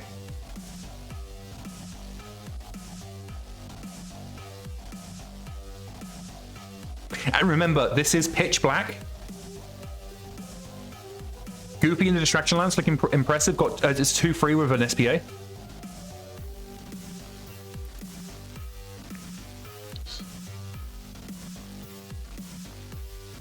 Okay, looks like we've got a Cicada, nice Centurion. Okay. There's still one hostile that we do not know what they're doing. So we've got a surprise on the field. Looks like they've got lots of vehicles back there. So many pack rats, Jesus Christ. So we were right, this is them pulling back. Like, they're even bringing out the fucking pack rats. They have a grand total of 1 SRM, and this one's got fragmentation shots. I'm not going to bother looking at the others. Okay. Let's fucking go.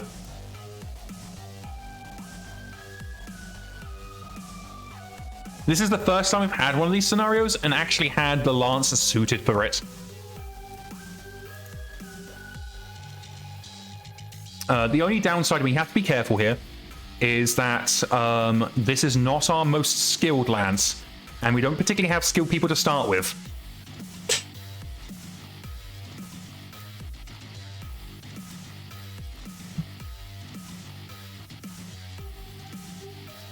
I'll be honest, I don't know the what's causing the odd tonnage number. What odd tonnage number? You'll need to you'll need to be a bit more specific. I'm not smart. Infantry sergeants, pack rats. Oh, that could be it. Yeah. Okay, I see now what you're saying. The odd tonnage number in the op 4. Yeah, it'll be infantry in the pack rats, which they'll get close to us, dump their infantry out, and then drive off, because that's what they do. Oh, they got okay. The unknown was a thunderbolt.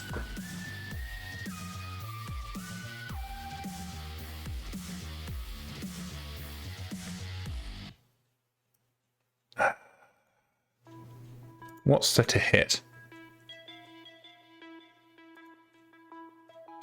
We have no chance of hitting. That's okay. We're not here to shoot. We're here to just fucking run.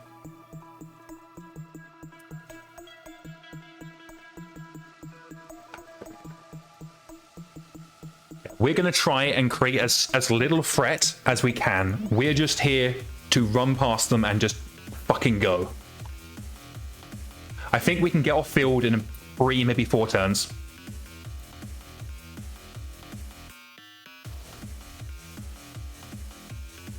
Woof. I like Cicada's already on its last legs.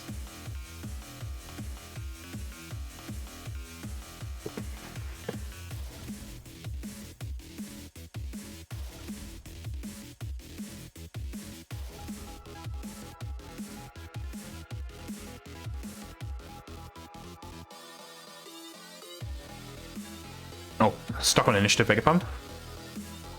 Whew.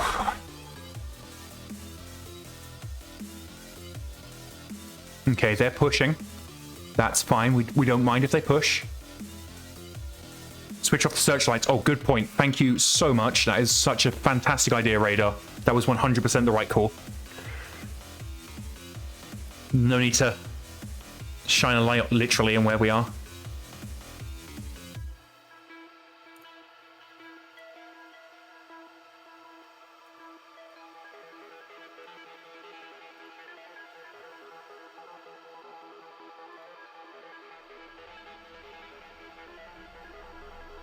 Okay, we're getting good contact from both flanks.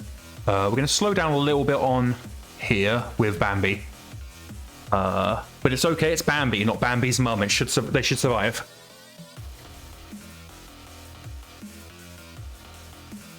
I think we can make it. I think we've maybe got 1-2 turns left at the best.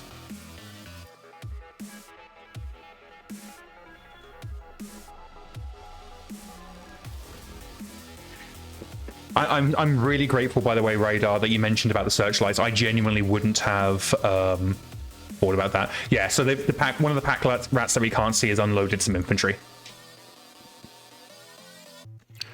Yeah, they are pushing our left.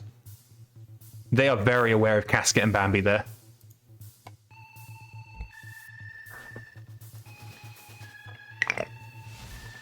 I'm hoping by not shooting, we're just going to make ourselves as small a target as possible, and then there's plenty of other better targets. Because the aim here is, while our allies are holding up their picket, we're moving into their back line. We're making sure their escape convoys are intercepted, and we're going to ensure they cannot get to whatever evac point they have planned. Okay, looking for the red damage. Nothing red. We're good.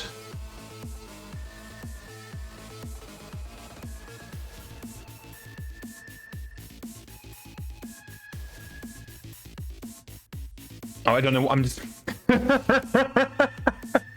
I'm just staring at the screen, waiting for skip attacks to click itself. I am just so totally zoned in to, like, what's happening here. Yeah, that poor cicada. Like, cicadas aren't good, but that poor cicada is not being treated how it deserves. Radar says they've run too many night missions to know how important searchlight control is. Yeah, no, it's stuff like that that I just completely blank. Okay. We've got 1, maybe 2 more rounds. We just need to survive 10, 20 seconds. And then this contract is done.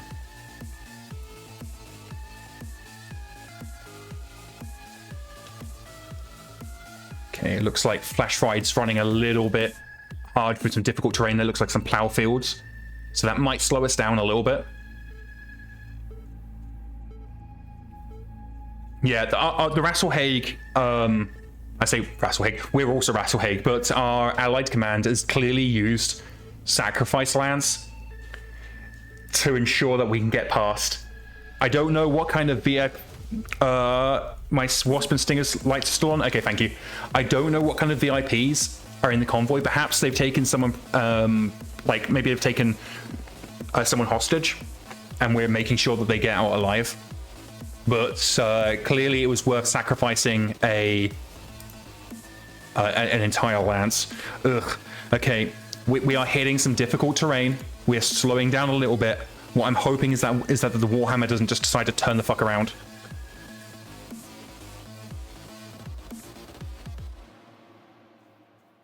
Okay, the Warhammer's still good. Searchlight off, please. Thank you.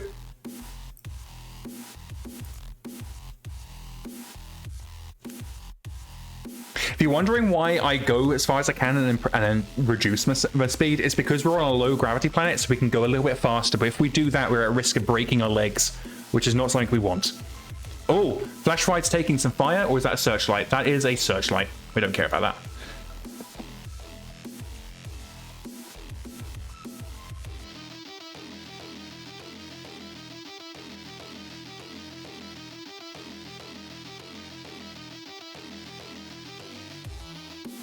Okay. That is a really nasty brawl going on in center line. But we can do this. We just need to keep holding the control stick forward and just keep going.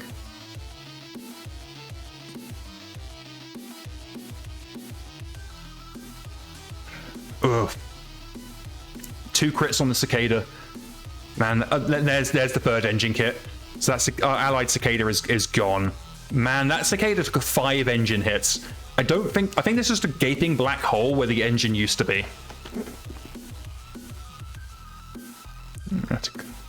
Do.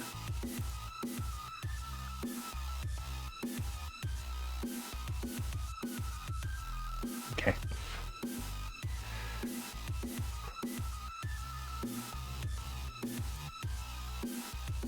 Okay, I'm now double checking my searchlights every turn. We are slowing down a little bit. This ground's getting quite uneven. We're in rather hilly terrain on the right here. It looks like a hilly terrain on the left too. Where's the advanced scouting toggle? It'll be in campaign options, and it'll be under digital GMs. I can't give you more information than that. Someone else in chat might be able to direct you.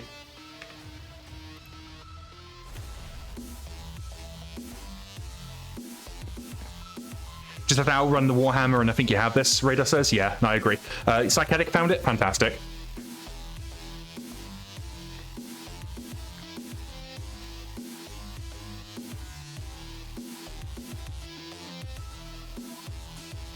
I can hear Mr. Bear crying. I think he wants to go outside. I will let him out after we've escaped.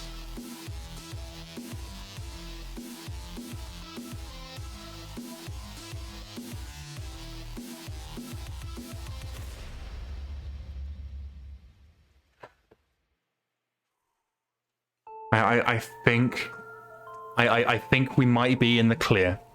I think there's a lot of I think in this, but so long as the Warhammer doesn't just turn left and shoot Casket or Bambi in the ass, which is literally what it just did. Oh god damn it!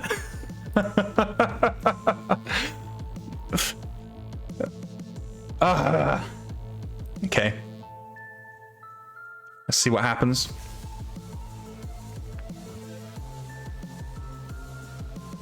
Okay, we'd enter. No, that's okay. That's one of the Warhammers. Is there a second Warhammer? Did I misread? I think I might have done. Yeah, it looks like I must have misread. I thought. Oh no, there we are. The Warhammer has whiffed everything. Bambi is in the clear.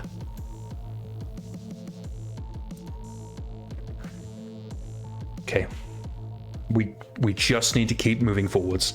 Can't let anything distract us. If we keep moving forwards, we've got this. This is so tense. I just want it to be over.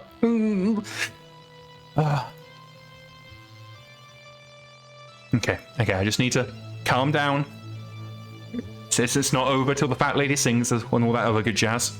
Lots of MekHQ going on. We love to see it. We especially love to see it when it's not our units involved.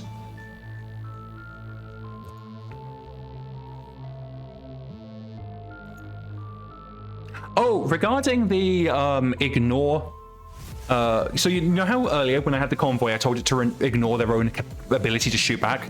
So in 51.0, if you have a convoy, that will be set by default. So you won't have to do that manually. It's going to be set by default in 51.0. Oh, we're so close. We are so close. And I can hear my son clickety-clacketing. I need to be right back. Just need to go let him out.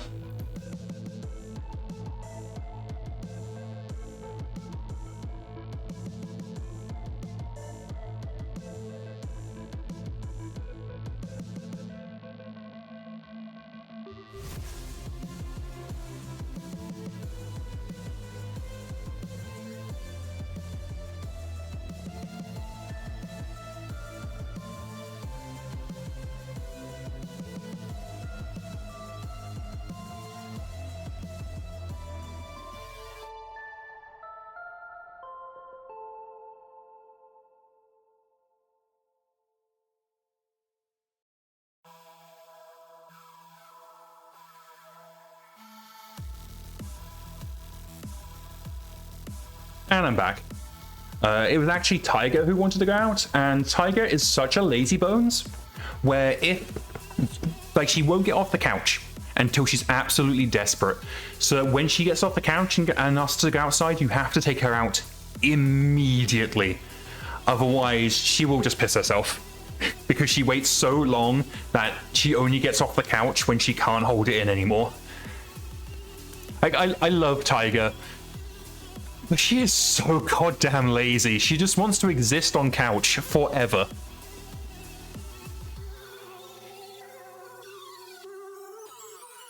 And sometimes she'll get off the couch to drink water, but because her previous owner broke her jaw, she can't quite hold the water in. So she goes drinking water and just leaves this pool, this trail of mouth drippy water from the water bowl back to the couch. Which is fantastic if you're in bare feet and you just stand in a tiger slime pool.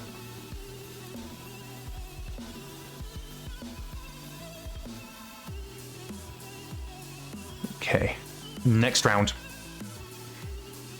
I think at this point we are in the green.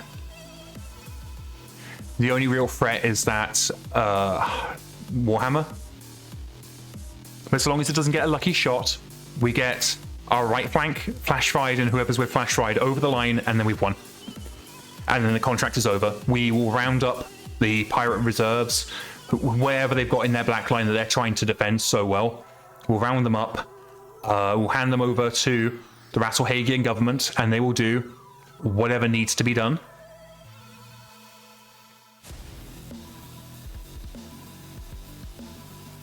Okay. Sacrifice Lance is doing their best.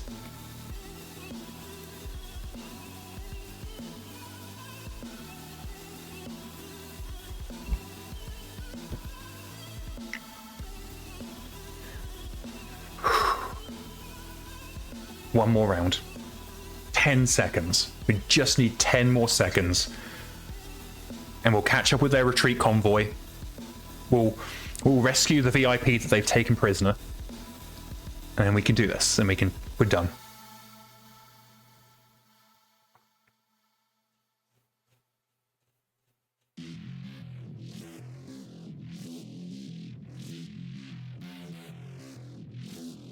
No. Flash Fried is just shy.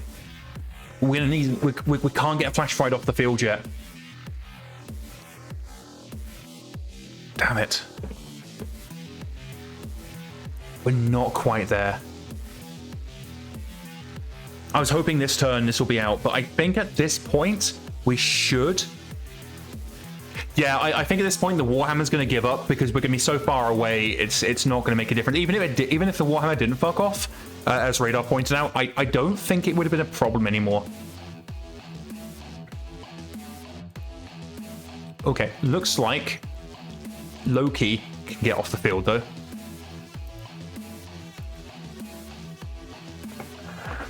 So that's one down. We need one more Lance member off the field.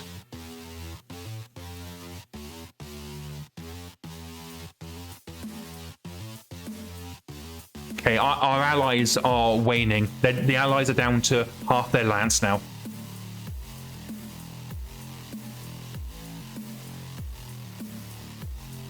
Basically, at this point, we've won. All Flash Fried needs to do is walk forward 6 foot, and we've won. The question's going to be if there's any last-minute shots that cause us to take damage, potentially even lose a pilot. And this is what's great about BattleTech. Oh, didn't mean to do that. It only takes a single round from a machine gun to potentially take out an entire mech. You never know, even when you've won. Even when you very clearly won, you never know what the final shot of the final round will do. The Warhammer rolled 2s? What the hell happened to the Warhammer? Where are we seeing the Warhammer?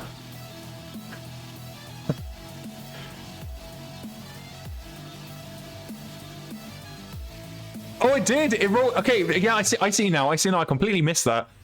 Yeah, I think the Warhammer shot a passing bird. Yeah, we are good. Yeah, no, I think the Warhammer like targeting system just mistook a low-flying bird for an aerospace fighter or something. At this point, there isn't going to be any more shooting, so I'm going to type /victory. Because we are just going to, like, all that we need to do is walk forward 3 hexes, and we're done. So I have /victoried. Our allies got fucking...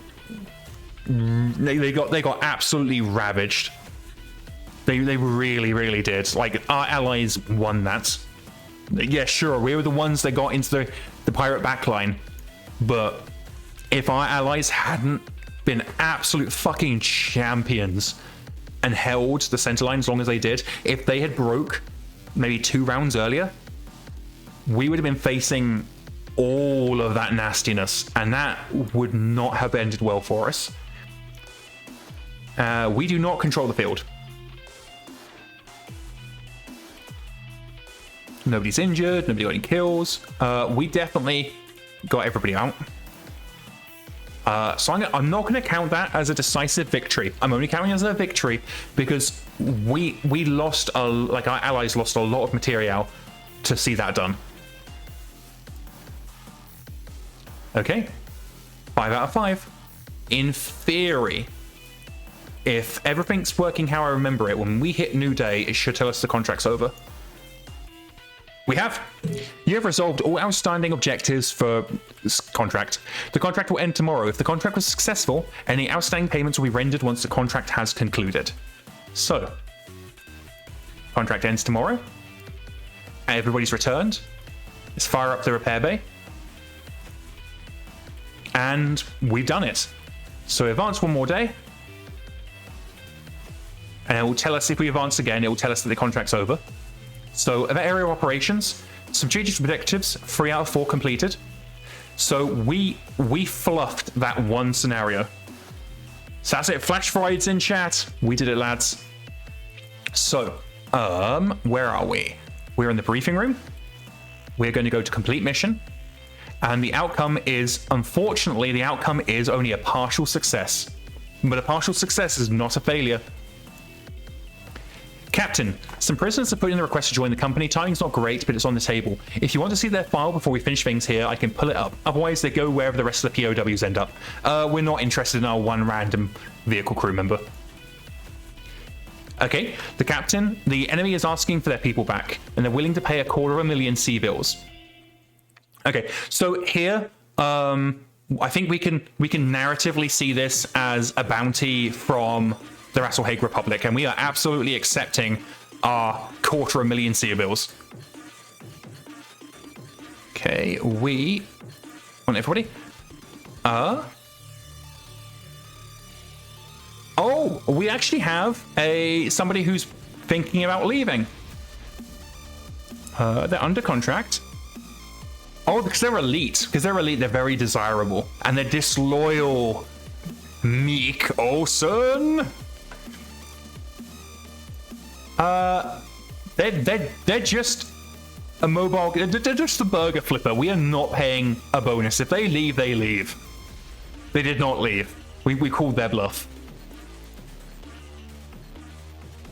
All right, we have Galactic Service Deployment for sending over 3 consecutive months in a foreign theater. Nice. Anything more here? Okay, so everybody's going to get an extra point of XP. Galactic War and Pirating, another point of XP. That looks like all the awards. Where the hell even are we? And we increased our regard by 1.6. We're 16. We're still unknown. And here's a new thing. So you may remember that when you ended a contract, that's all fine.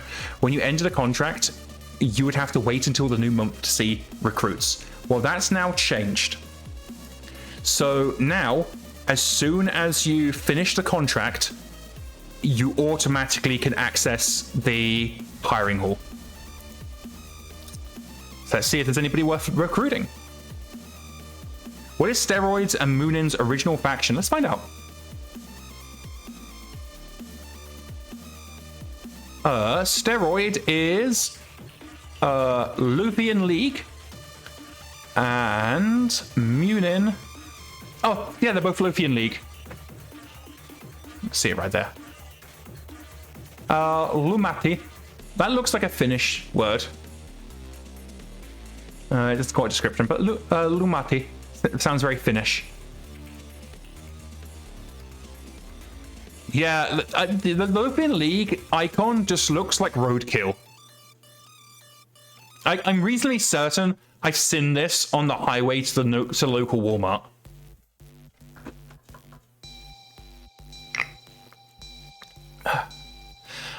We are, however, going to rename Jezebel, who it turns out is actually a dude.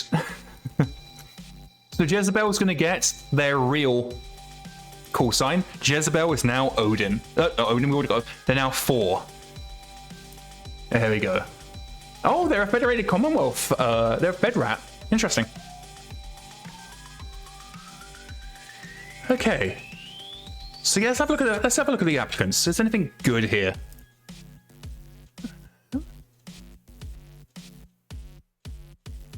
Let's see. We've got a 0G physical therapist. They're a veteran. We're not going to see. So the thing is, our average experience rating. So we're green. So we're gonna only rarely see people better than green.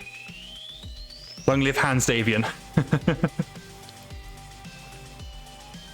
Psychotic says, obviously Jezebel was the name she preferred. You should edit her to help her progress her transition. We can do that.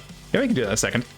I'm not really interested in hiring someone with combat paralysis. I'm good, thanks.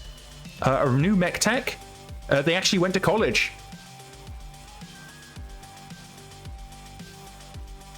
Thor looks absolutely gorgeous in her wedding dress. I agree, King Mal. I think we should support. We should support Thor.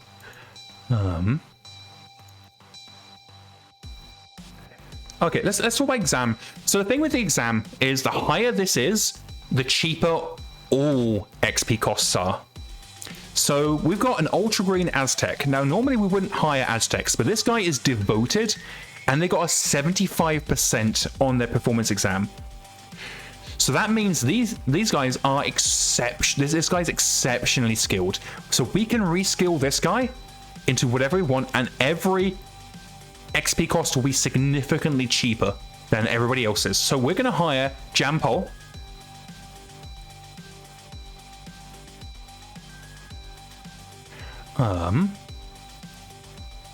MekTech reliable. I think we can go for an extra MekTech. Oh, I'm clicking the wrong button. I'm not interested in vessel crew member. No, we don't need any more soldiers, really. Yeah, that's fine. Not too worried there. Do any of the civilians have anything worthwhile? Do we have any, like, 0 feet dependent? No. 0G operations, not really worried about. They got tactics, that's fine. What's Carl Ito? They have protocols and administration, and independent just has combat paralysis. Okay, so I think we've got everything we want from the recruitment market. Let's go ahead and our Aztec. Where is our Aztec? Is there just an Aztec one, or is it under techs? Okay, congratulations. You are now a recruit, and you're going to school. So where do we want to send them to school? Prestigious. Restart Academy. So given that they are devoted, and given that they have a very high talent, we are going to send them to the Radstad Academy as a mech warrior graduate, which is apparently renowned for producing elite soldiers. It will make them and automatically make them a regular pilot and gunnery mech. Yeah, it's fine. Now we do have to pass the entrance exam, which is a 9+. Damn it, they failed. Oh well, we can send them to local academy. That's fine, I guess. Send them to the Mech Warrior Academy. There you go, off your chop.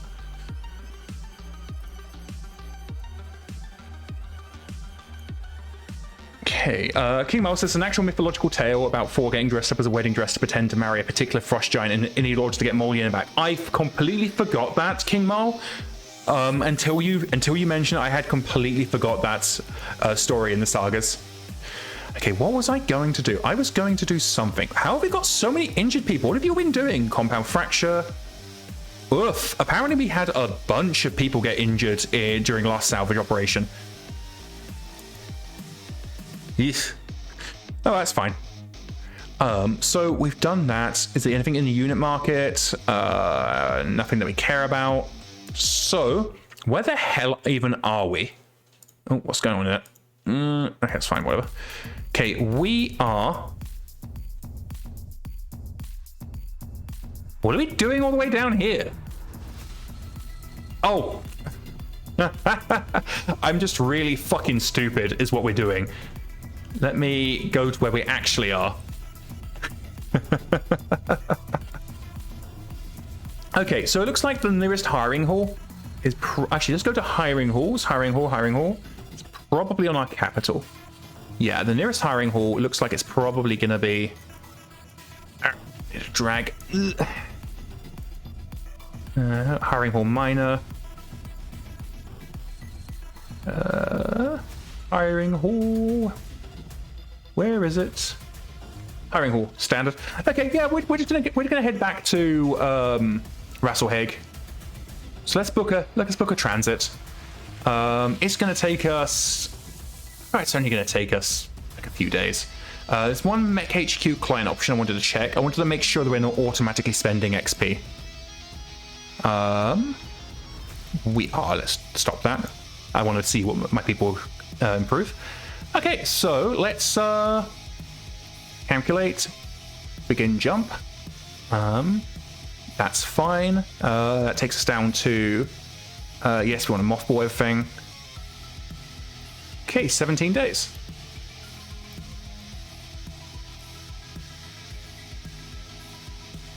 A powerful figure or a political or military figure within the Free Rasalhague Republic has taken an interest in us. Ooh. So that means we have hit the first step in the Rasalhague Republic faction standing, air brackets, air quotes, storyline. So we've got this means that we've got our first accolade. And our first accolade is that just someone's taking an interest in us. So nothing happening yet, but someone with power, someone with leverage has gone, the Scrotorious Basterds, so there's someone to watch. Okay, so we are now on Rasalhague. Oh, we did it, team. We're one day out. Okay, we do need to get some inoculations, so we're gonna inoculate everybody. There we go, and we've got an app. Oh, so there's someone rare in the recruitment market. Let's have a look. Who is in the recruitment market? That's rare. Boop. There should... here we go. Hyperspace Navigator. Well, we're not planning to have any warships or jump ships, so I'm not too worried about that. But we're now, because we're on a real hiring planet, we can see a lot more interesting stuff.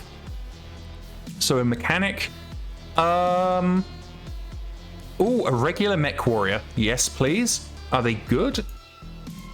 Go away. 1 second. Now go away.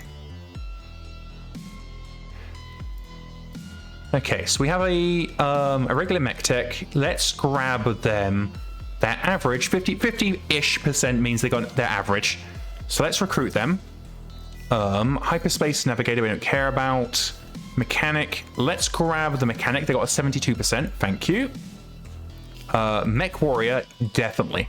Now, they only have a 33% and not the sharpest tool in the shed, so they're actually going to be more expensive to improve over time than another Mech Warrior. Radar says, Commander, your skills against the pirates have proven above average. The Rasalhague have authorized me to reach out to you. We'll be in touch. I feel like an XCOM thing going on there. We'll be watching, Commander. So this Mech Warrior, they are regular, and we could do with some regular Mech Warriors. So I'm not expecting us to keep them or care if they get killed, but we're going to recruit them. And I think that's probably it. I'm not really interested in recruiting any greens. We've got enough of those. Radar says the XCOM voice is the voice they wrote it in. Fantastic. Okay. So we just hired some more people. So let's. Oh, that's right. We don't have. I'll fix this later. I forgot some of our people don't have ranks. That's changed now, by the way. If you GM, like if you use the company generator, now everybody will have ranks and everybody will be in the tow. You are a you'll be a corporal. You haven't earned yourself a call sign yet. So who do we want to replace? Let's go to general.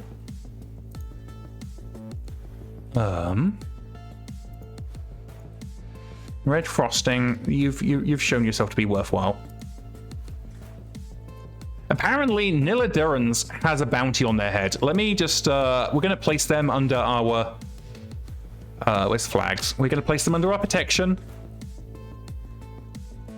Give me a second. They're going to be under our protection. We'll pay off any bounty hunters. Jesus fucking Christ. What do they do?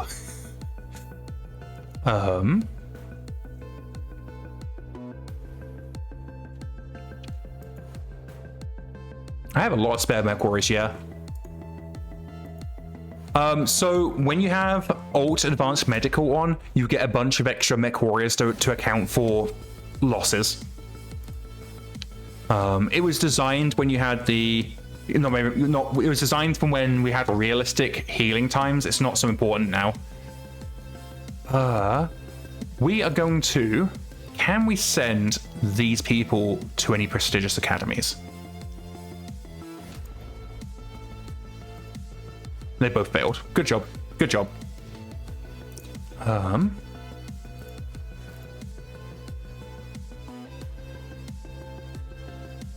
Our Wasp pilot, we're going to unassign them.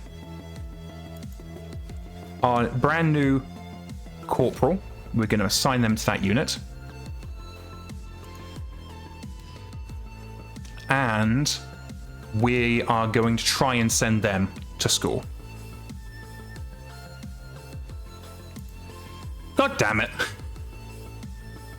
There might be more academies available from different origins. That is how it works, yeah. So everybody failed.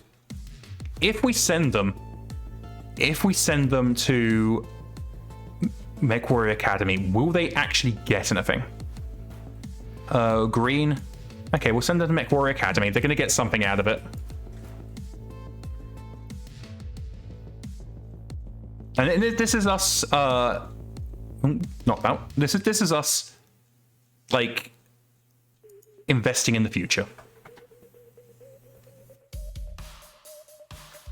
Okay, we've got about 50 minutes left on stream.